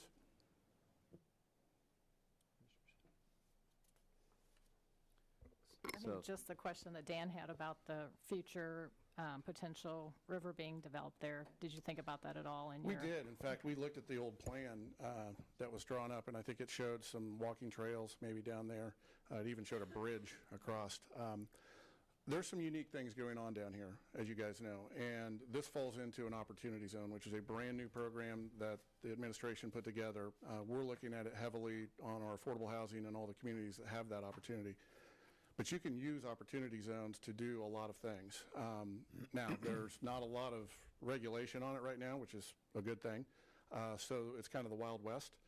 But because this is in that type of zone, there are funds available. We also, if you guys may recall, we had a little bit of effort in helping with the rec center and getting those new market tax credits in place. And Pat Beatty, who's our other partner, who, this is too far for him to come, obviously, at this time of day. So we made the trek from Leawood. But Pat was the one that was instrumental in helping get those new market tax credits going. That can help as well. So whether or not that's something that works with what the city's plans are for that area of the river, we would love it. I mean, it makes a lot of sense, and you guys know we'll work with you. So it's not something we can plan for now or budget for now, but I think the opportunities will exist down the road. Any other questions? And here's Jeff. Jeff? Jeff Gillum with JGR Architects, of course representing Overland Property Group. Real quick, I guess the big thing is we've been working with staff. We had DRT meetings. We think it's a great fit. We're real excited about it. But as you look at your staff recommendations, as Dustin mentioned, we've taken care of 1 and 2. We fully intend to do the detailed landscape and try and mimic what we've rendered here. I think there was a question about that. And of course, the materials directly fit and will blend in with Resident 600. As Brett mentioned, there'll be some upgrades with that so that they will be comparable in terms of looks. With the medical clinic across the street, I know they're working on redeveloping that. It's a good fit, sort of a medical community there. And of course, the building permit is, like Brett says, something we really want to do. So we think we've hit all the targets. Staff recommends it. So other than that, if you have any other questions. I just have a comment. I think a huge thank you to the Overland Property Group for you guys. I mean, here, this is so awesome because it's 3 hometown boys coming back home, and it's really great. You're doing great things, and yeah, thanks. Yeah, I've driven by, and of course most of us have driven by many times, and that empty space really does seem empty beside the former Riverside place. So I think it looks very good. I just have one question. If any of us ever get to that point, will you contract for 50% rates for the planning commission that approves this thing? A lot of things if the city's willing to work with us. Because this is a time when we're really carefully considering that. Any further questions? Commission discussion then, motion? What do we do? I recommend to the City Commission approve the application CU 18-6 upon finding that the requirements of Section 42597.2C Conditional Use Permit of the Salina Code has been satisfied with staff's recommendations on page 10. I second it. Been moved and seconded. Any further discussion? We just want to clarify for that motion that you are the approving body on this, so you're not making a recommendation to the City Commission. You are the body approving this, and this does not advance from here to the City Commission. This is the approval of the projects. We can feel the full weight of our power. Yes. All right. Hallelujah. With that in mind, all in favor say aye. Aye. Opposed, same sign, and motion carries. Thank you very much for being here presenting for us. Yep. That is approval, and this does not go on to the City Commission. So. All right. So we'll move then to application Z 18-13, filed by the Planning Commission, requesting comprehensive review and amendment of Article 10 signs in order to adopt specific regulations applicable to electronic changeable copy advertising signs, otherwise known as billboards, and other electronic changeable copy signs, continued from August 7th. Thank you, Mr. Chairman. We've kind of summarized for you at the rear portion of our report what has transpired. There was a moratorium that was enacted. That moratorium expires September 4th. So our goal is to have the conclusive public hearing on this item today. We have had a study session on June 19th. We had this as a discussion item June 5th. There were public hearings conducted on July 3rd, July 17th, and your last meeting on the 7th. We had an initial public hearing where we presented a draft outline of possible time, place, and manner restrictions. We received some feedback from Mr. Glenn Hills representing Idea Tech, who made some comments on our draft. The commission requested some additional information, and so we provided some additional information about visual characteristics and visual impacts. We produced a set of maps for you that shows the areas in our agricultural, our commercial, industrial areas where advertising signs could presently be located. We showed you what it would look like with a 200-foot buffer from residential zoned areas. We also did substantial research, and we produced for you a summary of how some of our peer communities in Kansas and the Midwest have chosen to regulate digital billboards. We presented our maps about potential locations, and we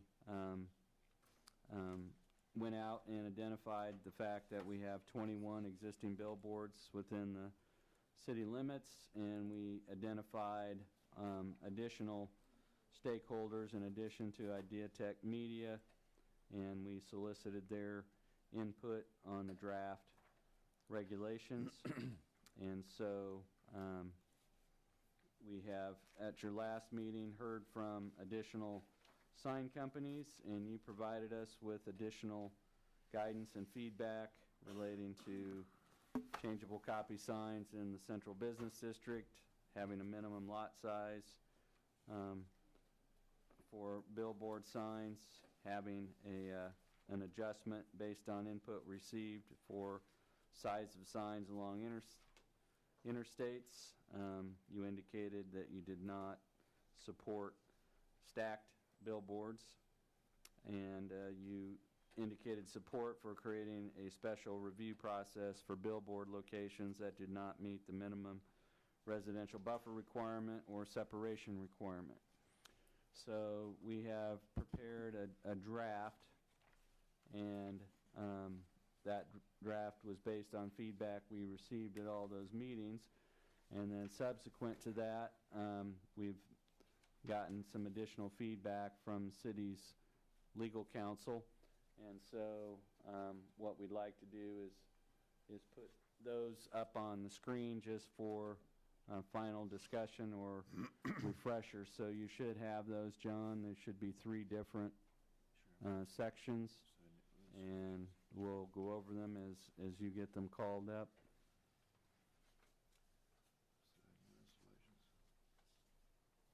New installations first.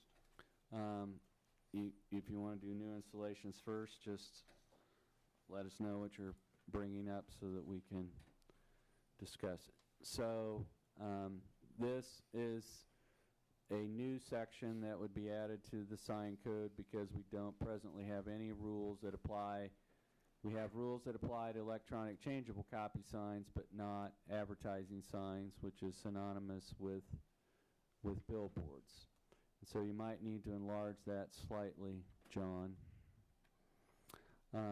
But so as to height, we're talking about if you have a location that abuts an interstate highway, your maximum height would be 50 feet, and all other locations, the maximum height would be 35 feet.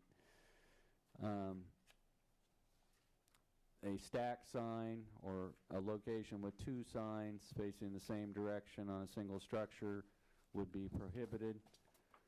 You couldn't place an advertising sign or billboard on a lot less than 15,000 square foot in size. This section has been kind of combined, but essentially what it says is if you propose a location and that location is within 200 feet of a residential zoning district, a public park, public or private school, or a historic district or historic landmark, or if it's within 1,000 feet of another advertising sign or electronic changeable copy advertising sign, staff cannot issue that permit. It would require a conditional use permit with a public hearing. So you come forward in a location, you're more than 200 feet from a residential area, and you're more than 1,000 feet from another sign, and you meet all the other criteria, you would have an administrative sign permit. If you choose a location and you're closer than 200 feet from a residential area, and you're closer than 1,000 feet, it gives the sign company an opportunity to apply, but it gives you, as the planning commission, first an opportunity to say no, but it also allows the neighboring property owners to be aware of it and have an opportunity for notice and an opportunity to be heard. So that is the way that would be set up. And then we would have no sign be located in a neighborhood center or community center identified in the comprehensive plan, and then no property, or in terms of the size, we increase the size abutting an interstate highway to 672 square feet, which industry representatives told us is the typical interstate billboard. And again, there is lots of science in that area, and it was discussed quite a bit when the sign went up at Midway in Ohio, but based on the speed that traffic travels and the width of roadway, you need to have a larger sign and larger sign letters in order to have it be readable to drivers at a particular speed or a particular distance. So that would be consistent with what KDOT would allow along interstate highways, but if you're not on an interstate highway, then the maximum size would be 300 square feet. So those are the items that would apply in the case of an applicant who wishes to put up an electronic changeable advertising sign within the city limits. And the version that you have here is pretty similar to what's in your packet. There were just some adjustments and combinations made by our legal counsel, but this has been reviewed by them, and so there were just some minor adjustments that were made. But we, based on the feedback we received at the different meetings, this is what we came up with, and we hope it's reflective of the feedback that you provided us.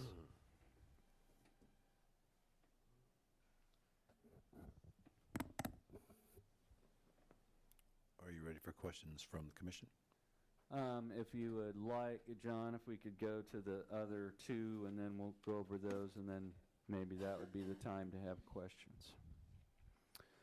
So the other sections is, we had a section in the ordinance that just dealt with agricultural district. And as we looked at this, and then we looked at the map, and you have the map in your packet, but there are quite a few areas within the city of Salina where A1 zoning is used as a holding zone. We had Mr. Daly in front of you this evening with his property on Markley Road. His property's in the city limits. It's zoned A1, and potentially it would be eligible for a billboard. And that didn't make sense to us. So what we did was we clarified that in the A1 districts, you have to be within 300 feet of a interstate highway in order to have a advertising sign. So we narrowed it down from all areas to areas within 300 feet of an interstate highway. And if you're in an A1 zoned area within 300 feet of an interstate highway, your sign size is 672 square feet. If you're in an A1 zone on Markley Road, then your maximum size is 32 square feet. And so the maximum height would be 50 feet, and it would be 30 feet for other locations. And then the required setback remains the same. If you have a sign over 200 square feet, it has to maintain the same setback as a principal structure. So there were not a lot of changes to the A1 district regulations, but mostly the limitation is that you have to be within 300 feet of an interstate highway if you're going to be zoned A1. And then the last one, John, if you could go to it.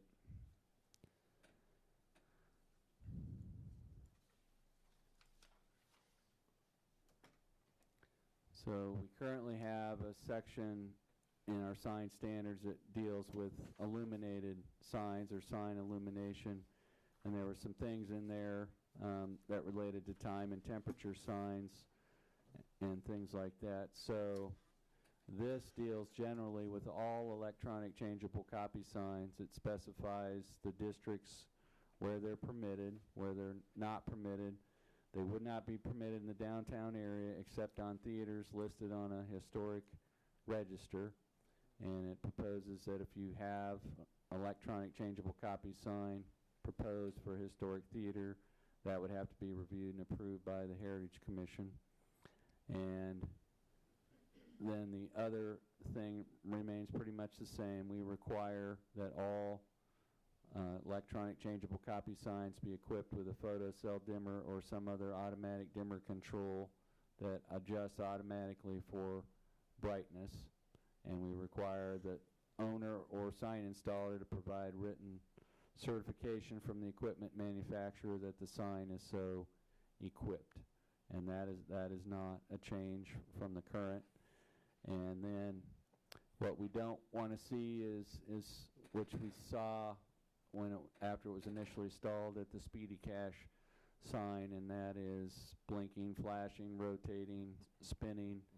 So you can have changeable copy, but you can't have things that are going to flash or dance or spin or those things. And then the last part just deals with you can't have signs with moving parts.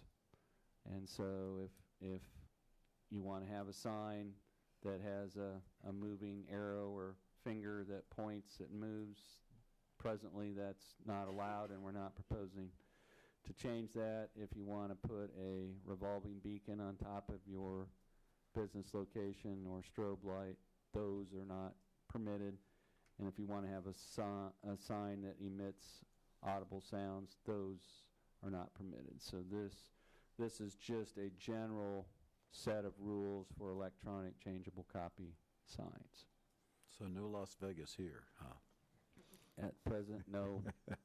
You can certainly make those adjustments, but this is not, again, substantial change. It's just in the view of the city attorney. We were just cleaning up the language here so it's a little clearer and more enforceable and content neutral. And then the provision that was added that's not there presently is to allow historic theaters to have electronic changeable copy signs. There are signs that really emit audible sounds? There are signs that emit audible sounds. Really? Yes. Interesting.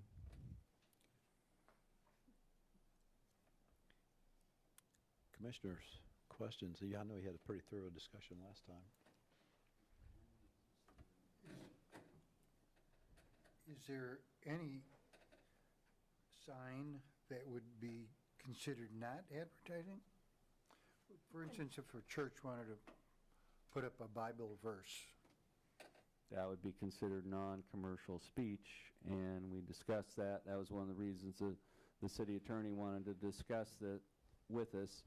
If I have a permit and I put up an advertising sign, and that advertising sign has a commercial off-premise advertising, and for reasons, whether it's a political season or political views or personal viewpoint, if you want to put a Bible verse on that sign, or you want to support a particular political candidate or movement, our substitution clause in our sign regulations allow any commercial sign to have a substitution of a non-commercial message without regulation. So if I have a permit and I put up a 14 by 48 foot billboard and I'm using it for advertising, and at some point I want to use it to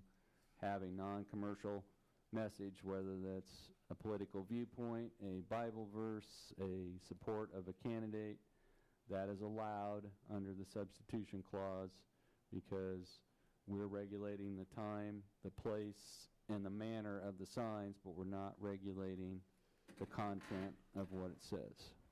So once the sign is there, the owner of the sign or the owner of the property can substitute any non-commercial speech for commercial speech.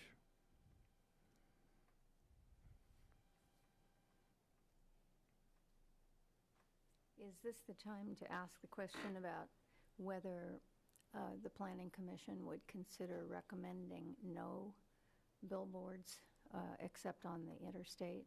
We did entertain that earlier.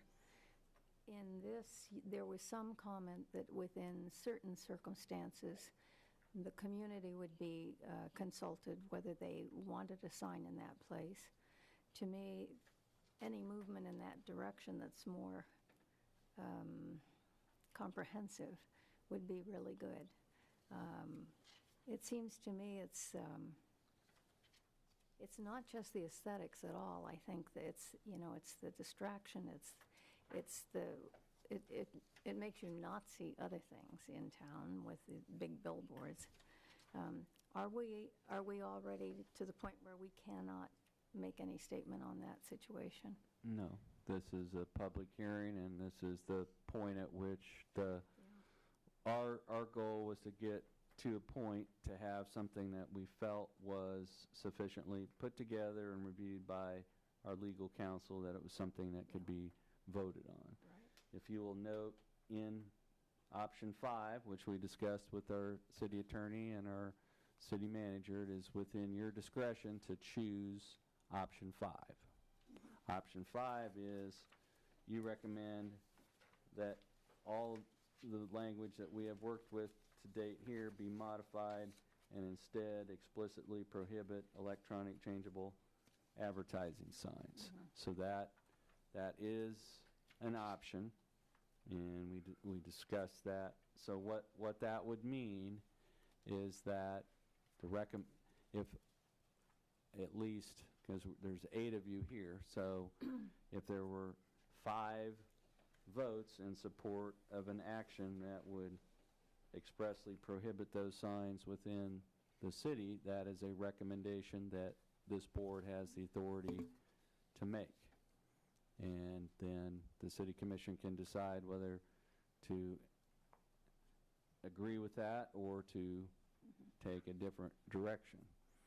But if they agreed, if that was your recommendation and they agreed, then we would have to be in a position to turn on a dime and to modify this for that purpose. Because what we don't want to have happen is to have this moratorium period, have it expire, right, and to have no change in the status quo.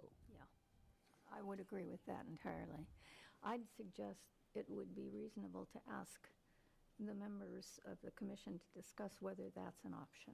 I think what we would want to do is see if you have specific questions about these modifications, then hear public input, and then bring it back to the commission to see the direction you want to go. But this is a public hearing, so we would want to give an opportunity for additional public input.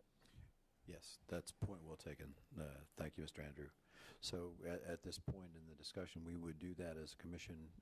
Before further discussion, is there anyone from the public who would like to comment on this application?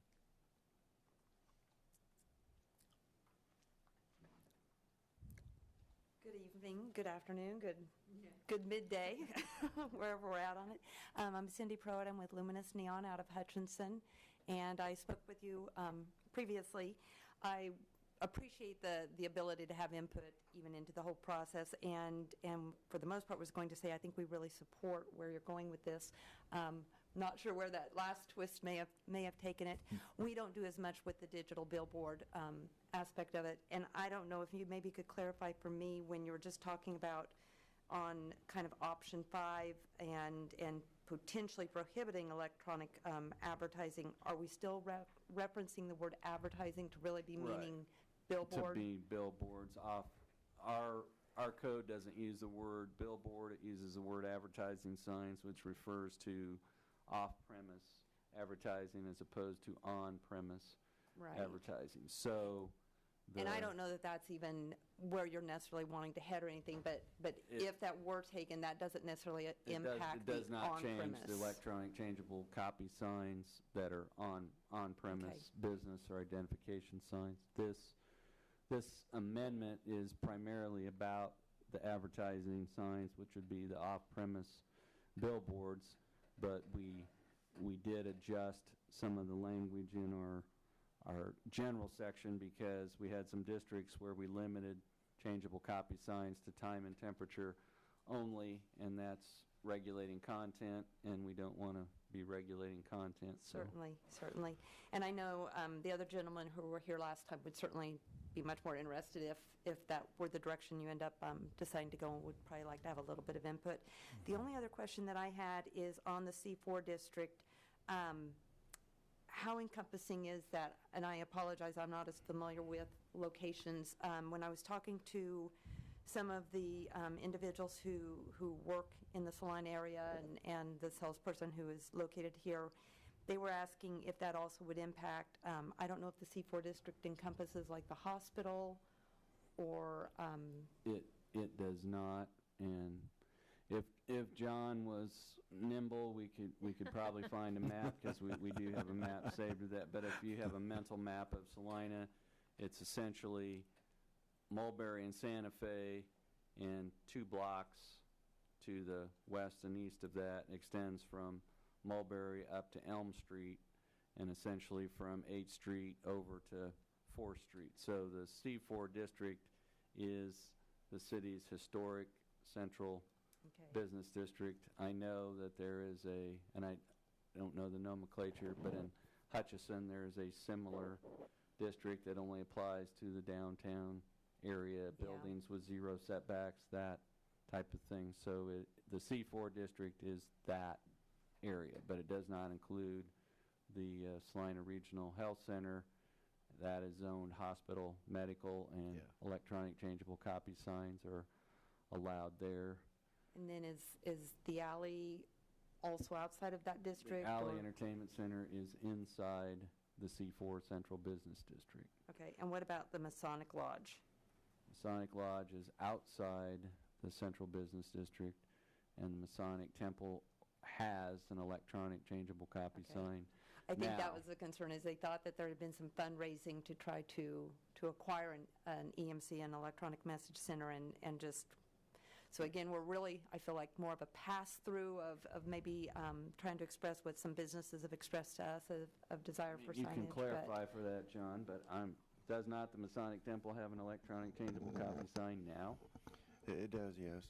Yeah. And it does because it is in a C3 district, not a C4 district. I guess just making sure they didn't become non-conforming and then have a problem if they wanted to update or something. So if you could go to the section generally, John, and put it on the screen.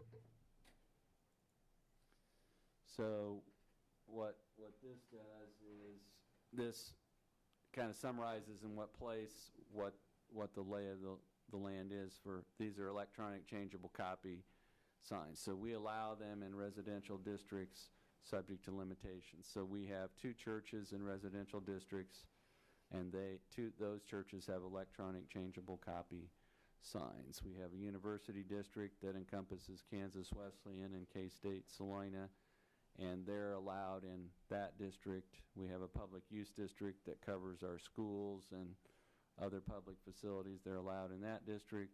In the hospital medical district, in our C1, C2, C3, C5, C6, and C7 commercial districts, the only one they're not permitted in is the C4. Okay. And I think just when I was kind of, saying, hey, here's kind of what's going on, that was just the only concern, is just to make sure that they didn't have, I think everyone was pretty much agreeable to the historic district, and same thing as what you'd stated last time of, you're pretty limited on where you could even put one and have visibility of an electronic message center if you're in the true historical downtown district. So I think we're supporting where you're heading with this, and would be happy to answer anything if you have questions.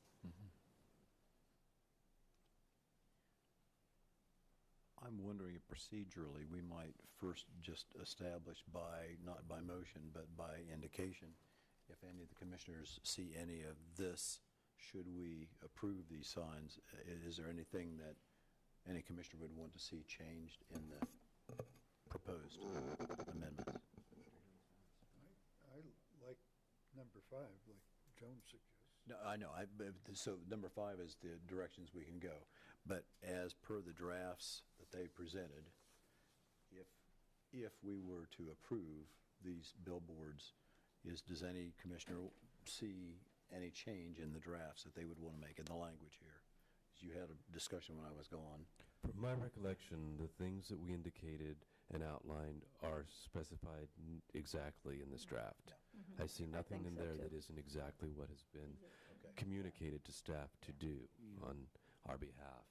Are all commissioners in agreement with We that? want to make sure that there's no other public comment that anyone has to offer before we Yes, that's true. Seeing close that. none, we would note that Mr. Hills is here. Mr. Hills, do you want to comment further?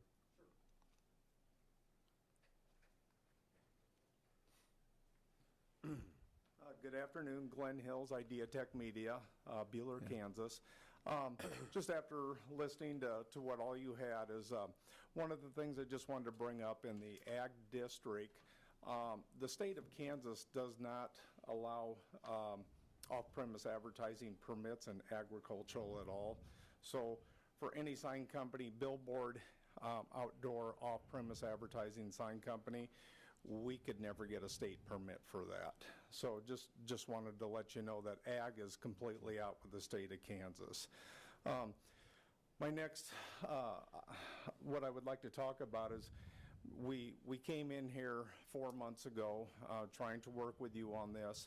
And, you know, the districts, you know, after researching your whole city here, like I said, I've been working on it for about 13 months. And to get this approved, you know, our C5, 6, and 7 is the areas that we're looking at.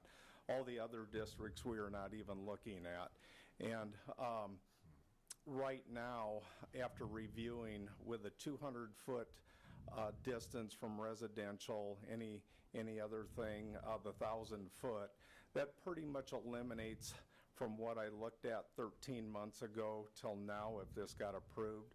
So what I'm trying to say here is the locations that are out there right now, I believe the 4 that we applied for, 3 of them we would have to go for a special use permit, conditional use permit. The one on the interstate right now, state-wise and everything, from what I understand from the state, everything's okay there. So I guess my input on this is that we were restricted down to spacing, which we've all pretty much agreed on. We know that we have to apply for this. That doesn't mean we're going to get it when we go in for a variance for this or a special use permit. We can go in there and you can deny that also too. One of the things that I brought up in my 2 meetings before is the 100-foot spacing, because I know that would allow a little bit more option. So my main talk here is just that we agreed somewhat to the 200-foot spacing. That is going to knock out a lot of locations. So what I'm trying to say here is there's not going to be a lot of locations left in the city of Salina, which I know that all the cities, that's what they're trying to do, and that's perfectly fine. We understand that. Like I told you before, I've been in this 44 years. I'm not here to pollute the city, but we have talked to many, many people inside the city limits the last 13 months that people want to advertise on digital billboards. It's the trend that started 12, 13 years ago, and it gets to be more popular as we go along here. So I'm just letting you know, with 1,000-foot spacing, I recommended 500 on either side of the road. You still went with the 1,000 on that, or that's what you're looking at. And one thing that I didn't find out on that is if that was going to be on the variance also too, or a special use permit when people apply for that, or when sign companies apply for that. And the 672 square feet, that was all. I know you guys talked about that at the last meeting, and that was all good, the 300 square feet. So I guess all I'm coming down and saying is that when I hear the thought of deleting signs and not adding a few more into the city. Before, like I said, you had 17 locations in this city that I was researching and looking at. I got I got leases on actually 9 of them out of the 17. I dropped it down to 4 when I came in here, but all I'm trying to say is right now is that with what is going on here, once this gets approved, there's really only 3 to 4 locations left in the town here, even though it looks like there is, because again, once we go into the special use for the 200-foot spacing, that can be denied also too. So, any questions? Mr. Hills, I want to be sure I heard you clearly.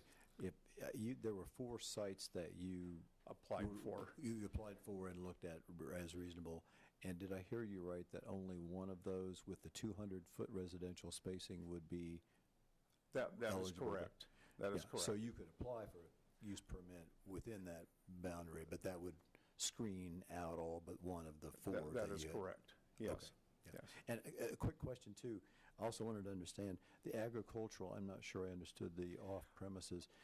We have that restriction of within 300 feet of an interstate. Are you saying that even that sign would not be eligible? Well, that sign would be eligible for your code, but for the state of Kansas, anything in ag district for an off-premise advertising sign, either static or changeable copy, it's prohibited now in the ag district only. Does that apply with even? And I believe that is correct, but I will have to go back and look at it, but I can tell you that 90% of the billboards in Saline County are in agriculture. Those locations, when you drive on Interstate 135 and I-70 that have billboards, those are not zoned anything but agricultural. Yep.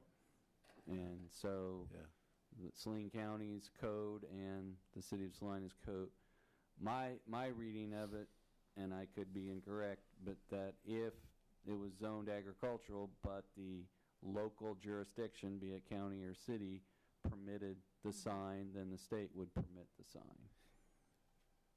But so if Saline County's agricultural zoning permits off-premise signs, and Saline County will issue a permit for the sign, then KDOT will. But if the local jurisdiction does not permit off-premise signs in the agricultural zoning, then KDOT will be consistent with that. But I could be incorrect, but I have no explanation for the 90% of signs that are located on ag zone property. Even some of our signs in the city limits on the interstate are on ag zone property. So, Mr. Hills, we could assume that maybe these were exceptions made locally within the county, despite the state prohibition? Well, the state enforced this 9 years ago, I believe, for ag. And it was always the way Mr. Andrews explained it. That's the way it used to be. But within the last 9 years, an off-premise advertising sign within 660 feet of the interstate location in an ag district is prohibited. All other districts are good to go as long as you meet all the criteria with the state. Maybe they're grandfathered in. Well, they are grandfathered in right now. That's exactly what it is. Yes, yes. If I went out to one of your ag properties along the interstate today, within your city limits or the county, well, if I applied for the permit with the state, the first thing they look at, is it in commercial property with a building within 600 feet of that property that it's located on. The minute they see that it's agricultural, the permit's denied. Didn't this arise out of discussion about agricultural property within the city limits, it's sitting and holding. That's not the Well, same thing. It's not on right. an interstate. It has nothing to do with What that. the difference is that in the case of properties that are adjacent to or abutting the interstate highway system, in addition to local regulations, the state of Kansas, which we've included in your packet, has regulations for billboards. Yeah, I'm aware of that. I just think we also have to have the other verbiage, don't we? Because we do have property in the city that is not near real estate, that is zoned agricultural. And it's not subject to KDOT review. So I would still say that if we don't want the ability to put a billboard on Mr. Daly's property on Markley Road, then limiting the locations to, even if it turns out that KDOT turns them down, limiting it to abutting interstate locations is preferential to having it open in the agricultural district.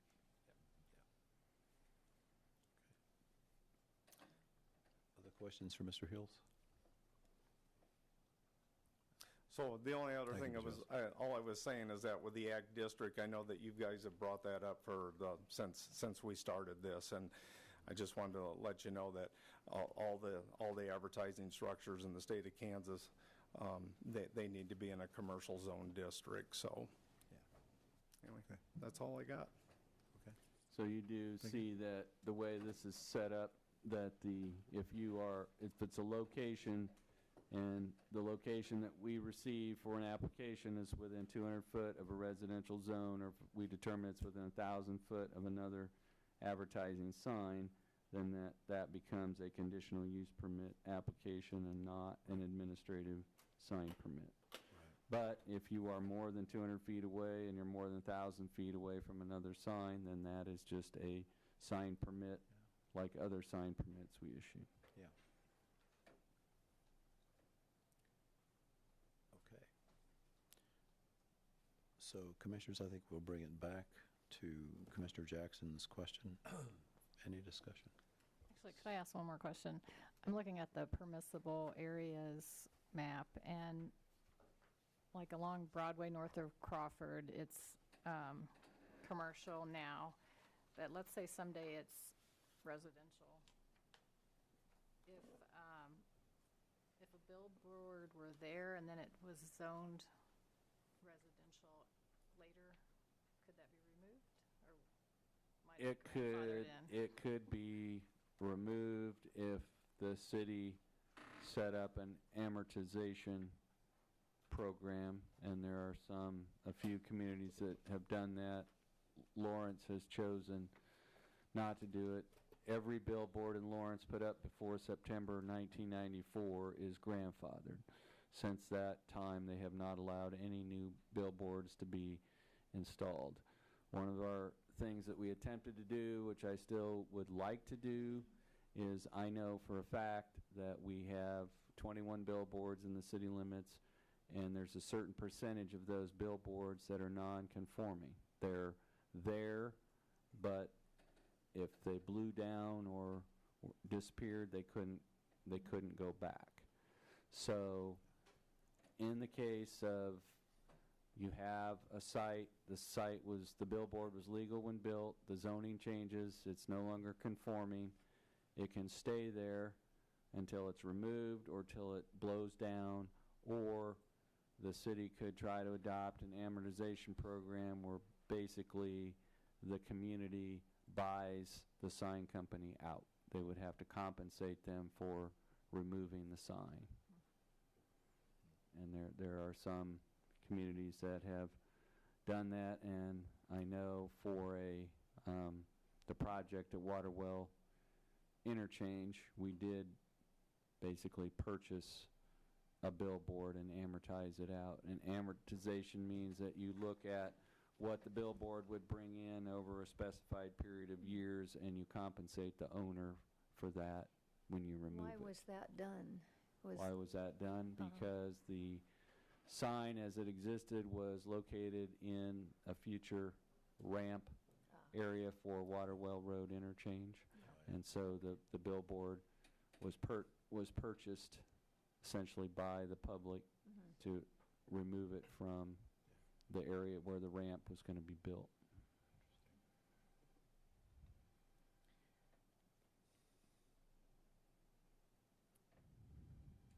Okay. Any other questions on the specifics of the sign amendments? So just to refresh, we have laid out some options on the final page of the report there.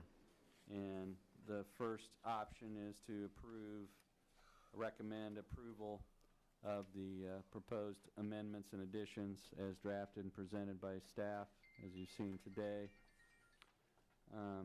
You could recommend approval of, and we have a typo there, but amendments and additions to the sign regulations with any additions, deletions, or modifications you think are appropriate. You could continue the hearing on this and request us to make major revisions. We think that that is not a productive option because the moratorium is about to expire. Option 4, discussing it with the city attorney, he agrees that option 4 would be problematic because maintaining the status quo would put us in a position where the regulation of these types of signs is in a gray area, and we don't want to be in a gray area. We want to be in a black and white area. So and then the 5th option is to recommend that you take the language as it relates to electronic changeable copy signs, and essentially you recommend that it be modified so that we don't think leaving the ordinance as it is an option. So if there is opposition to electronic changeable copy advertising signs from a majority of planning commissioners, then this draft needs to be modified to state that. And that would be put forward as an option for the city commission, but they could also choose to go in a different direction from your recommendation. So, Would our recommendation still be available to them if they should we decide we do not want them? Will our work have been in vain if they decide to counter that with allowing them? I'm wondering if they will go then to this language or start all over again, the language we've developed. That's exactly what I was thinking about as well, and I really appreciate the work of staff and commission over several months and meetings. Mr. Hills refers to that to get this. There's clearly a lot of work, a lot of thought that's gone into it.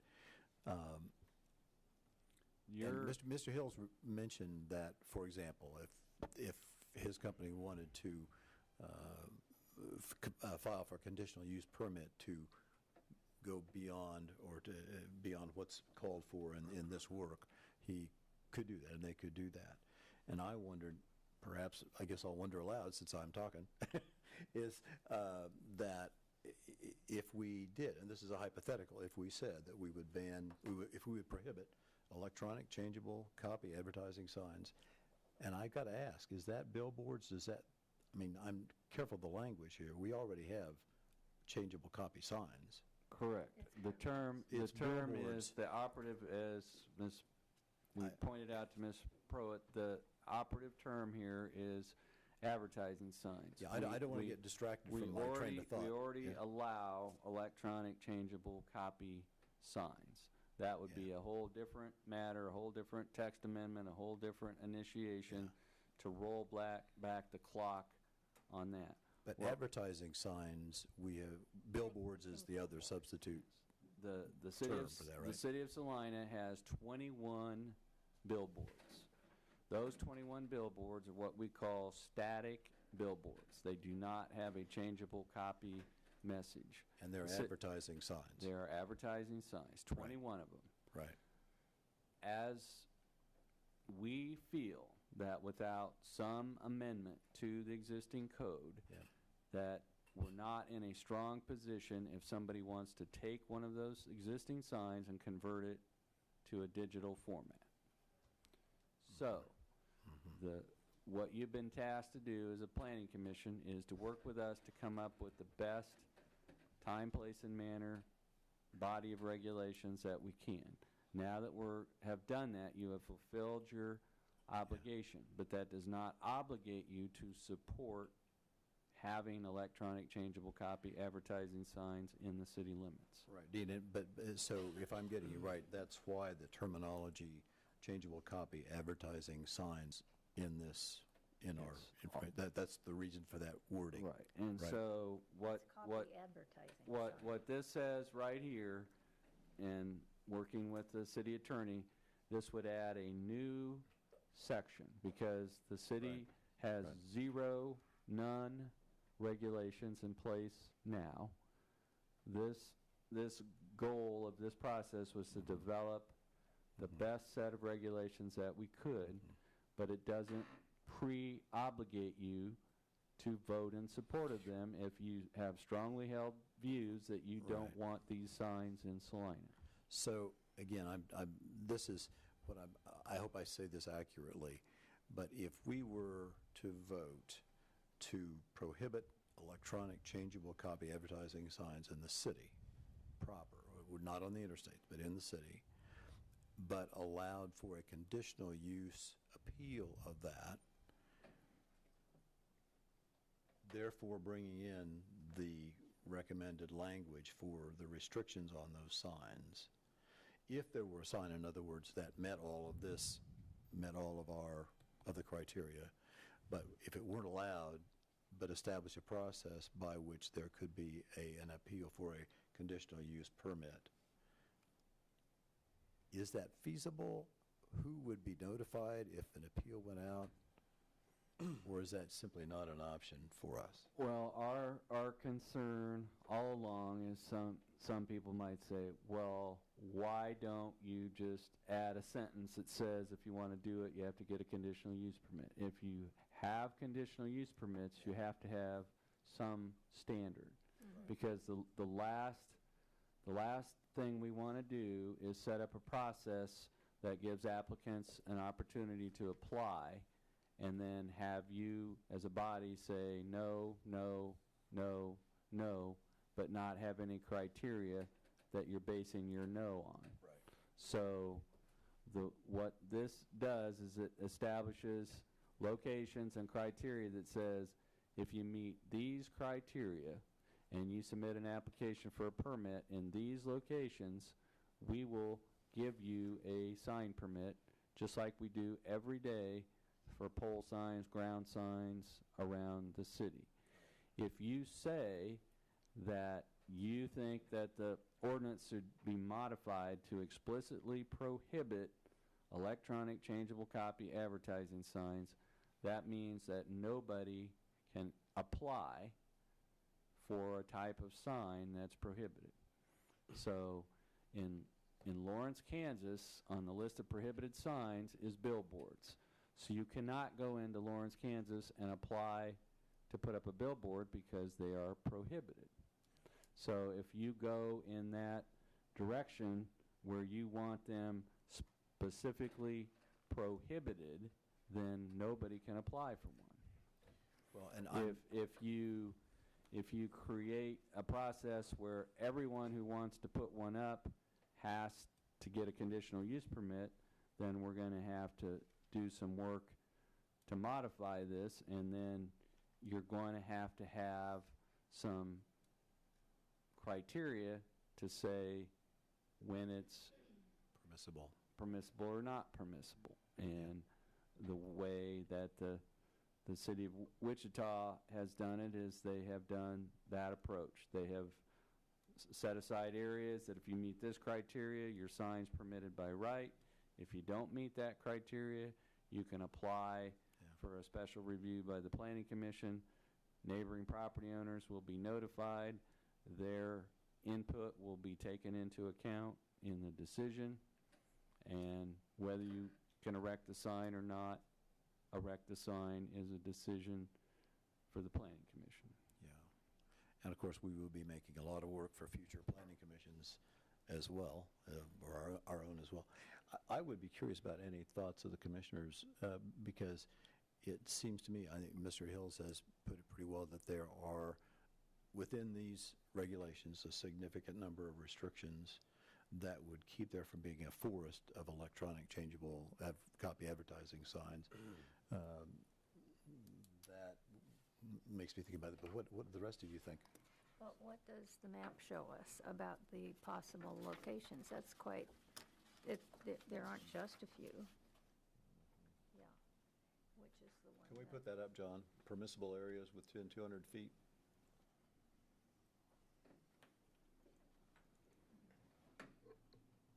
And which is the color that's permissible? I think these are, this is industrial. All of them, all of them. No, that's a lot of territory, Yeah. a lot.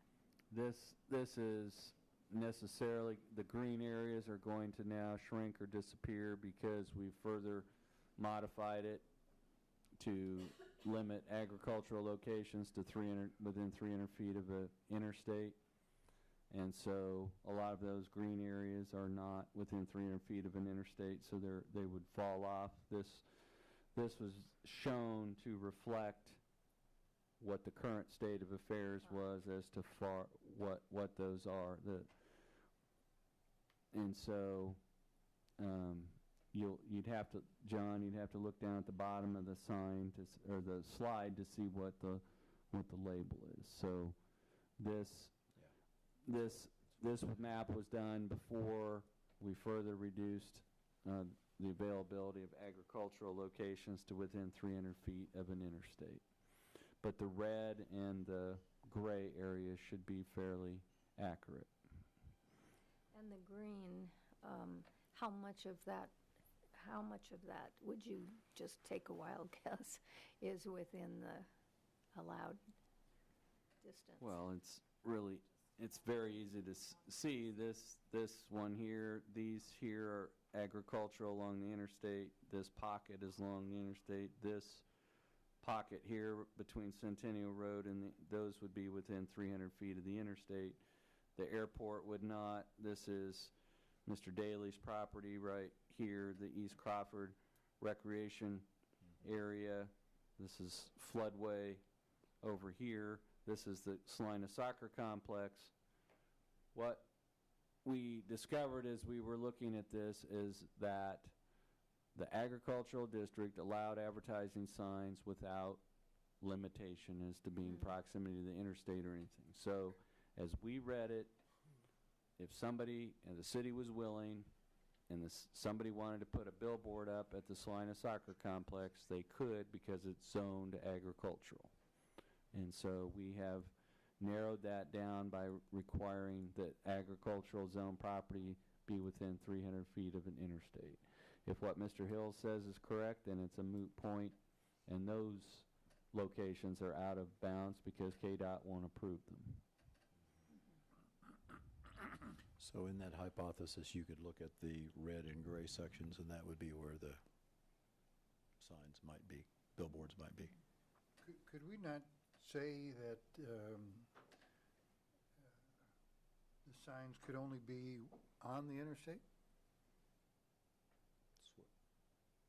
That all of what we have done today is to come up with the best time, place, and manner restrictions that we can, and we gave you option 2 there is to it will be more work, but alternatives can be done. But if you wanted to make that recommendation, then we'd have to modify the text of the ordinance accordingly. But you've always had that as an option. Our concern is, John, we do have a map in there that shows the 21 billboard locations, do we not?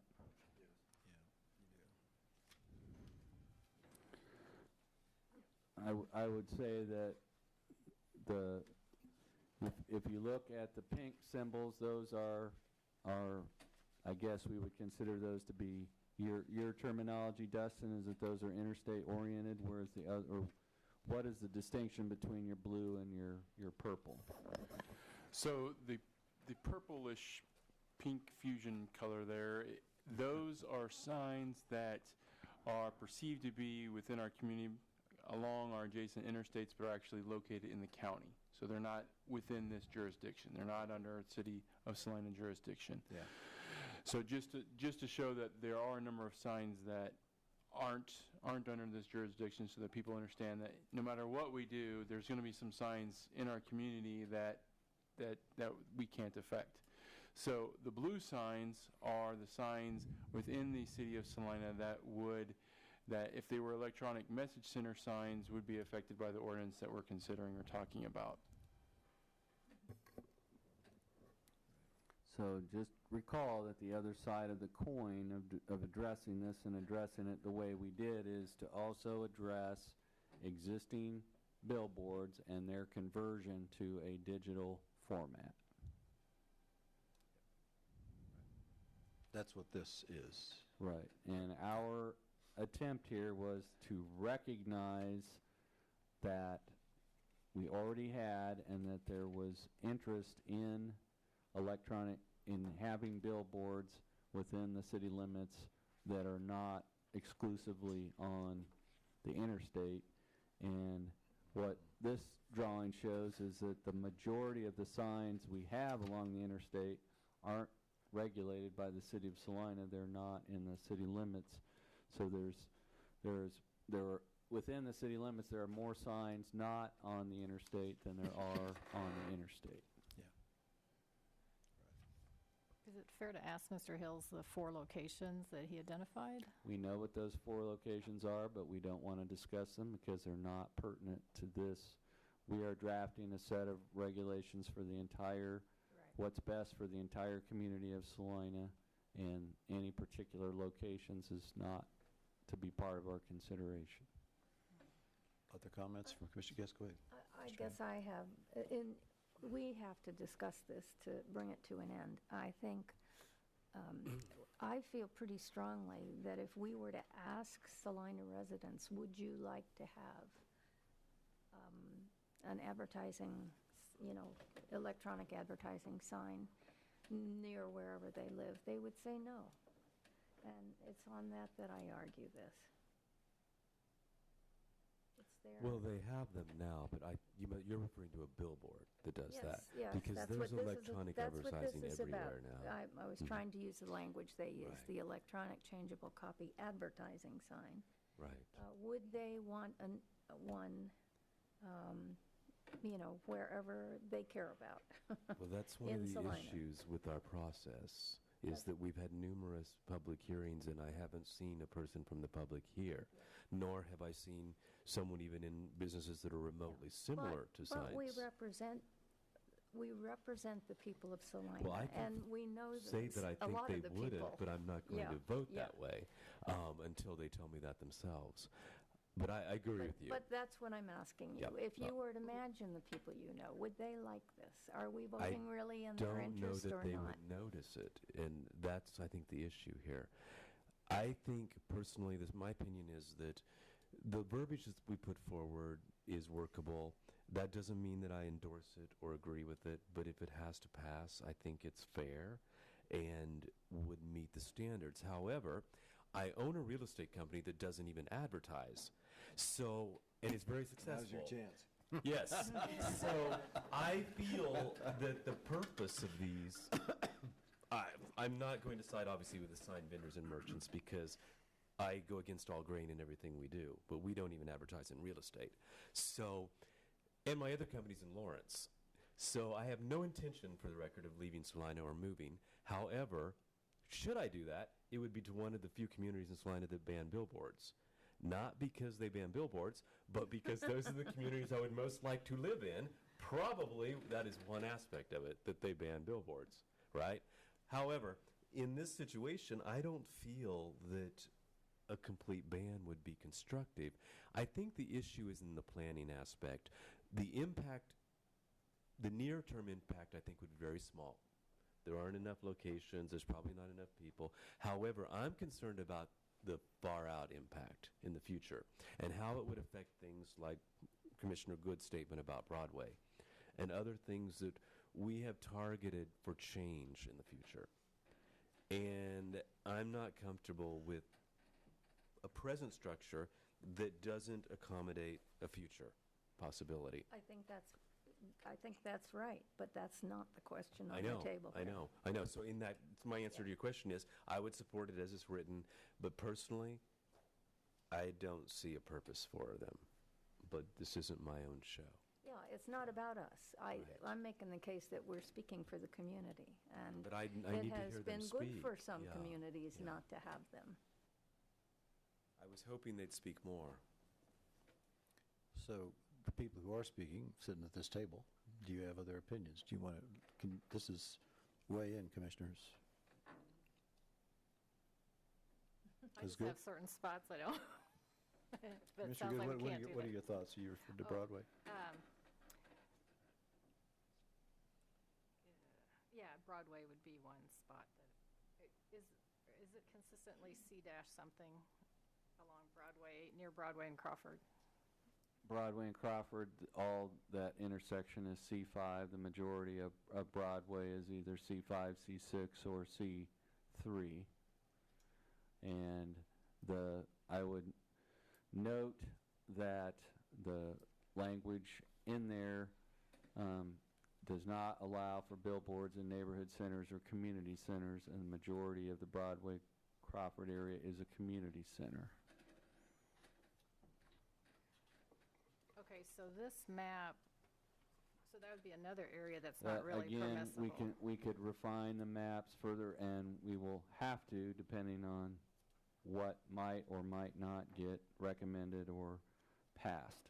But the purpose of the maps was to essentially show what areas were available for billboards today.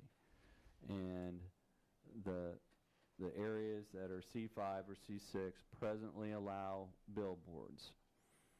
And so the draft that you have in front of you, if I can go,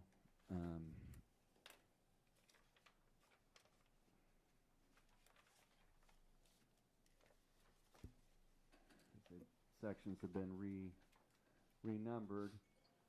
Sub-item 6, John, if you can flip from that to the actual language of the draft.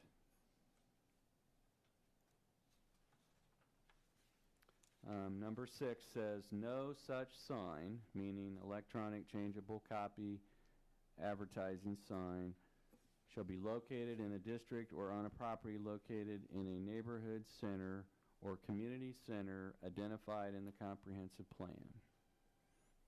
The portion of Broadway that's between South Street and Crawford Street is part of a community center, and we have gone through the different locations that are neighborhood centers.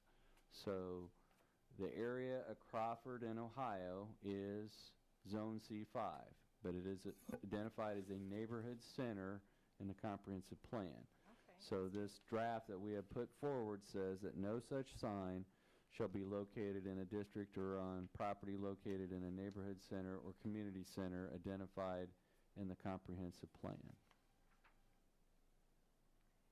So Iron and Ohio is not a neighborhood center, but Iron, Ohio and Crawford is, Cloud and Ohio is, Schilling and Ohio is, and Broadway and Crawford is part of a community center. So as Mr. Hills observed, with these various restrictions, if that's the best terminology for them, it narrows down the available locations. And I think we can do it, and I'm sure we're capable of doing it, but it would take such a multi-layered map that it would probably be difficult to read. But what we did is we started with the universe of all areas where today you could put up a billboard. And then based on the feedback we got from you, we narrowed it down and we took locations off the table. And those are locations within 200 feet of residential, locations within 1,000 feet of another similar sign, We took neighborhood centers and community centers off the table, and we took agricultural zone property that's not within a 300-foot of an interstate off the table. So we took the broad universe of locations that we started with, and we tried to narrow it down. And so what we have tried to do, and we may have succeeded, we may have failed, but we tried to take a balanced approach and to allow for this method of signage to be in the city limits, but to prescribe the areas where they could be located to best mitigate their impacts on residential areas, but not to completely prohibit them as a form of advertising. So that is the approach we took. You can agree with that approach, or you can say, that's all real nice that you did that, but we don't like them. And that is a position that you can take. But the goal for this, the goal of having the moratorium, the goal of setting aside this time was to come up with the best set of regulations that we could, that were not looking at specific locations, but just what's the best protection for the community, that balanced the ability to have this form of advertising and try to rule out locations that people might find objectionable. I really appreciate all the work you've gone to. I understand that it's really time-consuming. And I just want to say thank you, no matter how it goes. It's very, very helpful. And I think that we represent something different than the staff does for the moment, but maybe I'm wrong in that. No, I mean, it's impossible to survey and poll the population on every topic of interest. Right. So the best substitute for that in representative government is to have, you are supposed to be a representative body representing the citizens of Salina, and it's your job to sit up there and determine what you think is in the best interests of the citizens of Salina. And we're going to try to help you, but we're not going to tell you what, because everybody might have a different view of what's in the best interests. And what we've tried to do is provide information.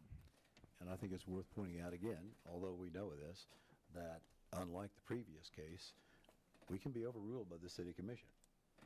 They can agree. Whether that's But that's not that shouldn't influence our decision necessarily, should it? It should not, but it's a consideration. Yeah. The statement the planning commission makes will be the statement the planning commission makes. Yeah. I think what we're trying to do is restrict the signs as much as we can. And so if we increase the limit of from 200 feet of a residential zoning district, public park, to 500 feet, that would greatly reduce the areas that a sign would fit. Is that? But does that, residential isn't the only issue. The Well, entrances to the city, for instance, are one. Residential, public park, public or private school. Right. Well, we So, probably ought to. one, and it's like having an option A and sub A, but I think the way to go is for somebody who wants to simply have an outright ban to advance that as a motion and see where there's a majority that support that. Then the other thing, if there is a majority of support that, it would also be helpful as part of your action today that would say a majority of commissioners support an outright ban. But if the city commission does not agree with the outright ban, then we as planning commissioners support the draft text amendment as an alternative. That was what I was asking about before. If we can say that, I think that's just right.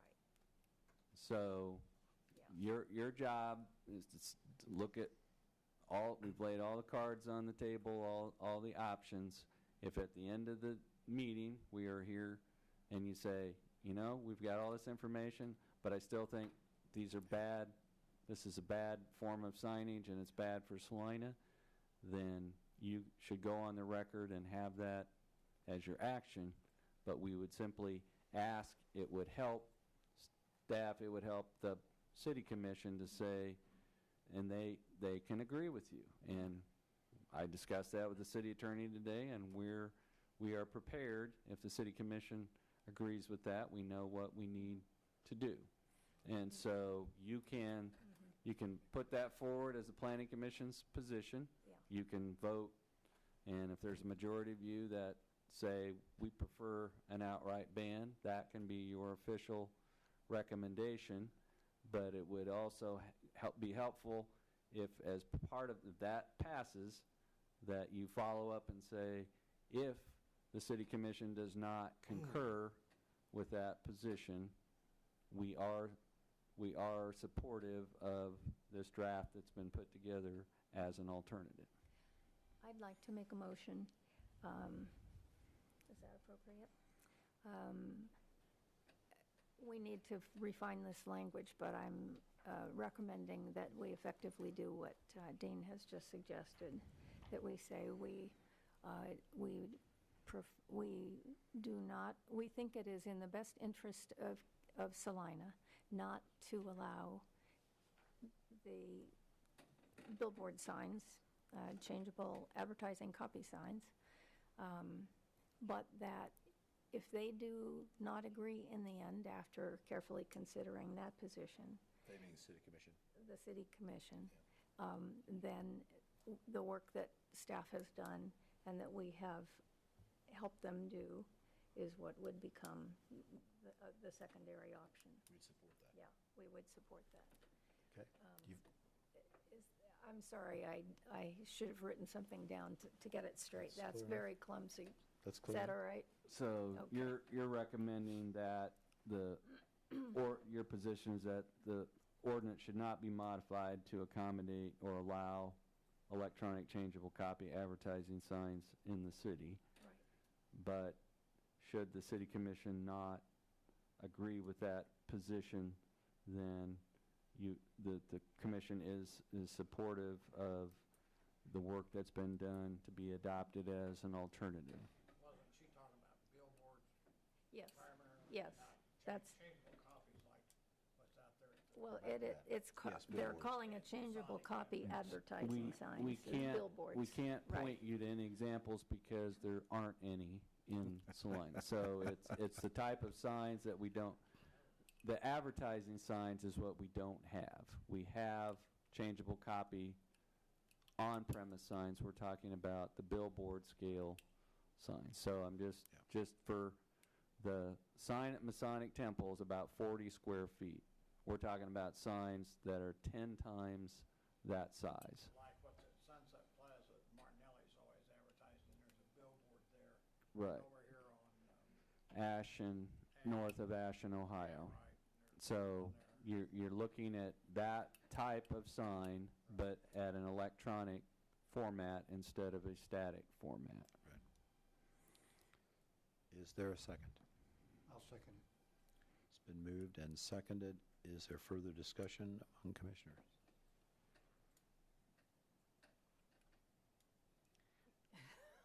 Could I ask? Commissioner Good? I'm looking at this map again, and the sign that Commissioner Story talked about on Crawford, it's not on here. Is it because it's within 200 feet of residence? It is a permissible location? Are you asking if it's shown on our inventory list or? On the permissible area. Oh, you're talking this map up here. Yes. Crawford and what? Okay, this would be this map shows where the electronic message center advertising signs could be. So that's not necessarily where the static ones could be. Can you can you blow that up, John? Okay, so the static one, the ones that exist now, like that particular one couldn't be converted to an electronic. Could not. If it's not shown in here, it could not be It's probably converted. because it's within 200 feet of. The reason that the red disappeared, the billboard's located right here, and it's zone C5 zone property. The reason that it disappeared on this map is that it's within 200 feet of a residential zone. So it wouldn't be one that you could put, the draft that we had would filter that location out.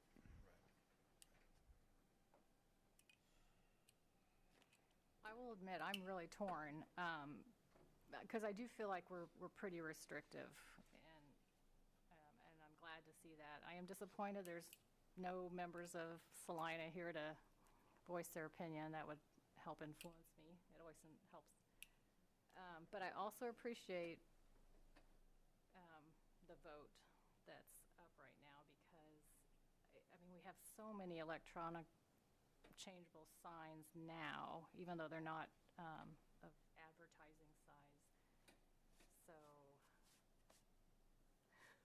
I just will, I'll just say I'm torn. And there's nothing quite like a motion to bring it to a head. To put the pressure on to make my makeup. We have a motion in a second, don't we? We do, and I would just say, I'm also torn about this. We are not Lawrence, but there's a lot about Lawrence that we could benefit by emulating, and I think that's in line with the spirit of Commissioner Freiberger's comments. So I, too, am thinking about whether, we talk to people with commercial interests all the time, and we're trying to accommodate them. We want the city of Salina to go forward. So that's, I think, the question. Is permission of electronic changeable signs a forward step or not? Well, we're not going to make the final decision. So I think if this motion was to be approved, we've done our best, and as planners, we've probably presented the planner's side of view. But it could be very well over at that point and another decision made, because honestly, what I hear from nearly everybody on the street is that Salina is too restrictive in every way, including the Planning Commission. I have chaired it for years here, and I get a lot of feedback about that kind of thing. So this would be an example of absolute restriction. Not that I care, because I've always been on the side of restriction, as everyone knows. But yeah, this would be an example of that kind of policy making. So, Commissioners, are you ready to vote? I think on this one, I'll ask for a show of hands. You want to think about it a minute more before? The motion here, so there's not really a separate motion. The motion is all-inclusive. It says that your position and your recommendation to the City Commission is that this form of signage not be permitted in the city limits. But should they not concur with that, that you are supportive of the draft amendment that has been put before you? That's correct. All right. All in favor, raise your hand. Anyway, any hand, just one. All right. All opposed, same sign. Thank you each, Commissioner, for representing that. It's a difficult decision. But So for the benefit of Mr. Hills and Ms. Pruitt, this will be going before the City Commission on the 27th, which will be next Monday. And that is so they can see what your recommendation is before expiration of the moratorium date. yeah. All right. So we'll move to the preliminary discussion items. And public members, thank you for being here to comment. Number 3.6, discussing zoning status of 715 North 7th Street. Thank you, Mr. Chairman, for indulging us on this. We wanted to bring it to you as a preliminary discussion item because we weren't sure that would ever come to you in the way of a formal application, or that we necessarily would encourage that. But it's educational, I think, for the commission, to just the type of things that staff deals with on a day-to-day basis in the way of administration, but we have a property. It's at 715 North 7th Street. We don't know the exact. Most of the homes in the area were built in the early 1900s. There was a home on this lot. The home was modest size, 630 square feet. It had a 9x6 addition on it that was added. In 1984, a building permit was issued for a 40x30 Morton building at the rear of the property. And although garages are supposed to be a support structure that is accessory to the principal use, the building here, the Morton building, was double the size of the dwelling on the lot. So even though it's supposed to be subordinate to the dwelling, it was twice the size. There wasn't any prohibition on that at the time.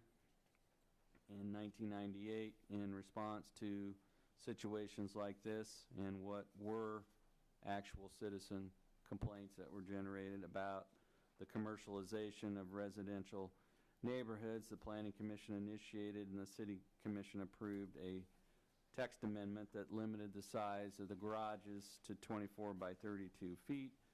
There was also a provision added that in no case could a garage be larger than the dwelling that it serves. So this was something that occurred in 1984. The code was changed in 1998 to prevent that situation from happening, where the outbuilding was larger and dominated the principal use.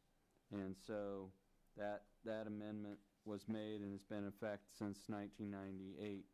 The specific circumstances here was that this property was gifted to an individual, Jonathan Madison, and it was a gift from his grandmother. And shortly thereafter, complaints were received about the condition of the dwelling on the property. A violation notice was sent, and Mr. Madison expressed a desire to remove the dwelling from the lot and construct a new replacement dwelling.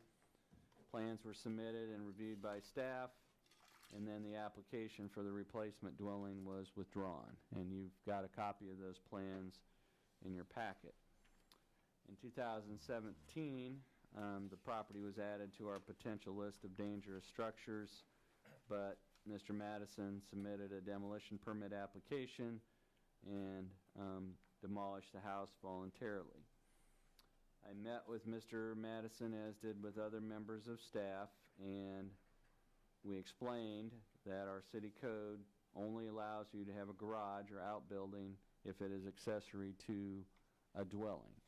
So in most, it's not completely unusual to have a garage that's in better shape than the house, but in most dangerous structure situations, the outbuildings are in poor condition and the primary dwelling is in poor condition. So Mr. Madison entered into a compliance agreement which allowed him 180 days to either construct a new replacement dwelling on the property or to remove the outbuilding and restore it back to a vacant lot. And so during this period, Mr. Madison has not really wished to tear down this garage, which he thinks is the only thing of value on the property. And so he had talked to staff about his desire to rezone the property to C5 so he could sell or lease the outbuilding to a contractor or business. He did not have the funds to pay the application fee to rezone the property, and we couldn't really, that was not something that we could encourage him. So we agreed to place this item on your agenda as a discussion item to receive your guidance, and we don't have the ability to waive the fee. So we thought we would bring this to you to either tell you about this situation and let you have us feedback. Our inclination is that this type of approach where you pick an isolated lot for commercial zoning kind of undermines our neighborhoods, and the whole reason that we have this ordinance that requires you to have first limits the size of the buildings and then requires you to have a house to have a garage is that we don't want to commercialize our residential neighborhoods. So the purpose of having this on there was to give Mr. Madison, who I don't see in attendance, an opportunity to persuade you that this is such a good idea that you should initiate the application on his behalf. But the building is grandfathered, but it's only grandfathered essentially till September 18th, and September 18th he needs to complete the removal of this building. And so his thought is that this is more valuable to a commercial buyer than it would be to try to find a buyer who wants to purchase the property and build a house. So our analysis is that it's a relatively small lot. This lot, the way it's situated, could accommodate a dwelling. In some of these properties, it's a matter of having it in the hands of the right owner. But there are 4 options there that we've identified that don't require a change in zoning. And one would be simply conform with the ordinance and remove the garage from the lot and have a vacant residential lot. He could construct a new dwelling in front of the garage. He could sell or donate this property to a party interested in constructing a new dwelling, like Habitat for Humanity or a group like that. Or he could convert the building itself into a dwelling unit, and we would be willing to work with him on that. But we have seen some of these situations where houses have fallen into disrepair because the owner of the lot is more interested in the use they can make of the outbuilding than the actual dwelling. And so we are of the belief that even our interior neighborhoods are as deserving of zoning protection as other residential areas. We also, as you look at this area, the block is predominantly residential. It's next to the Methodist, the Grand Avenue Methodist Church there. And we think that singling this 5,800 square foot lot out for commercial zoning so that the existing building can be used for commercial purposes wouldn't set a very good planning precedent. So we've just simply laid out 2 alternatives. We wanted to say that we brought this to you and to your attention and gave you a chance to act on his behalf. So your options would be you as a commission can initiate an application to change the zoning map if you think this really should be a commercial property, or you could decline to initiate any change and would leave us where we are today. Dean, have you heard anything from Mr. Madison about whether any reason why he couldn't be here or anything like that? We have not. What we did was we pointed out that we could not accept his application and process it without an application fee. He didn't have the application fee. We presented this as an alternative. We were also concerned that with the zoning process of the notice and hearing time and the having to go to the city commission for final action, that could not occur before his deadline expired. And so that's why we put this on your agenda now, just to get that opportunity. Yeah. If you initiated a zoning change on his behalf, then we would probably put a pause on the compliance agreement to allow that to run its course. Yeah. But if you take no action to initiate a zoning change, I don't want to put words in Dustin's mouth, but Dustin talked to him about this approach, and he said he appreciated it, and he thought that was a good approach, and I'll let Dustin finish whatever else their conversation was. My but- main question is, he was aware of the hearing and the process, everything, right? Yeah. Yes, he was aware of the process in the hearing, and he also received via email a copy of the packet, similar to what you guys do. We did email that out to all the applicants for all of the different agenda items, and including him. So I'm very sympathetic, of course, to Mr. Madison, but we cannot zone things commercial in the middle of residential neighborhoods. It would set a terrible precedent. And having sat on the zoning board for 3.5 years, that's exactly what we don't want to hear, ever. In fact, we want the opposite to happen, and that's what we've talked about as a commission. And we're doing that, of course, with the case we heard earlier today with the I-2 zoning, and trying to clean up zoning, not make it ineffective and have spot zoning in that situation. Is a motion necessary? Procedurally. I think the only time a motion would be necessary is if you wish to initiate a zoning change. If you don't wish to initiate a zoning change, your inaction would be sufficient. Just poll the commissioners, is there any commissioner who would wish to move to initiate a zoning change? Seeing none, then we won't do that. Yeah, and then what we will do is report to Mr. Madison that there was not any support on the planning commission for initiating that change, and that maybe we should discuss some other alternatives, such as we're certainly open to working with him to take this existing garage and turn it into a dwelling. Is it in pretty good condition? The garage is in good condition. That's one of the reasons why he wanted to keep it.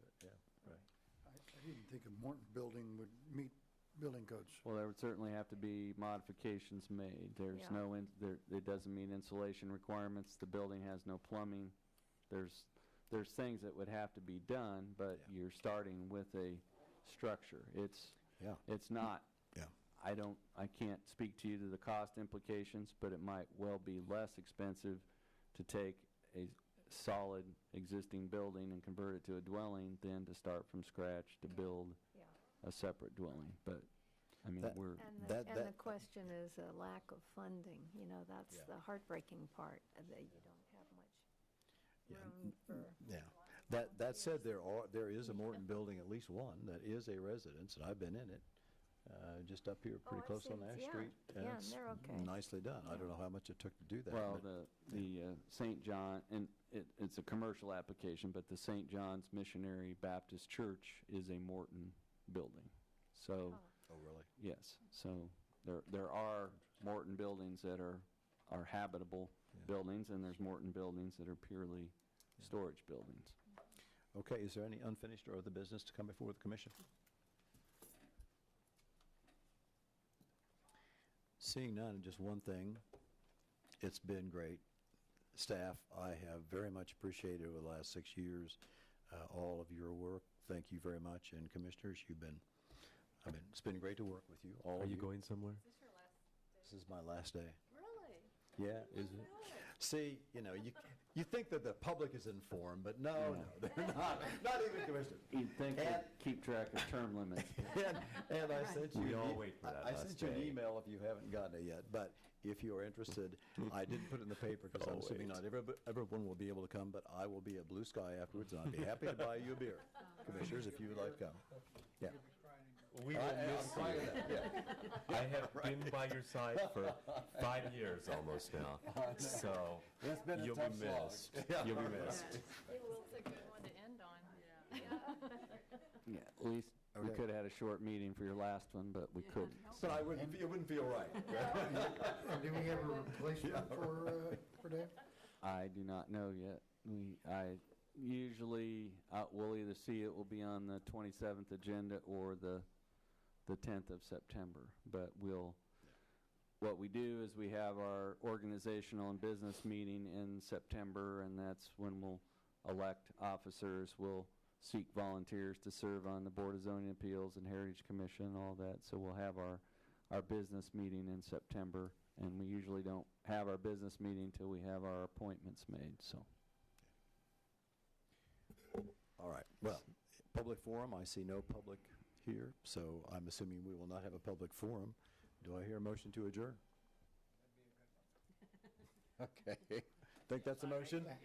Second? All in favor, say aye. Aye. All opposed, same sign, motion carries. Thank you very much, you guys. Get home early enough to mow my lawn. All right.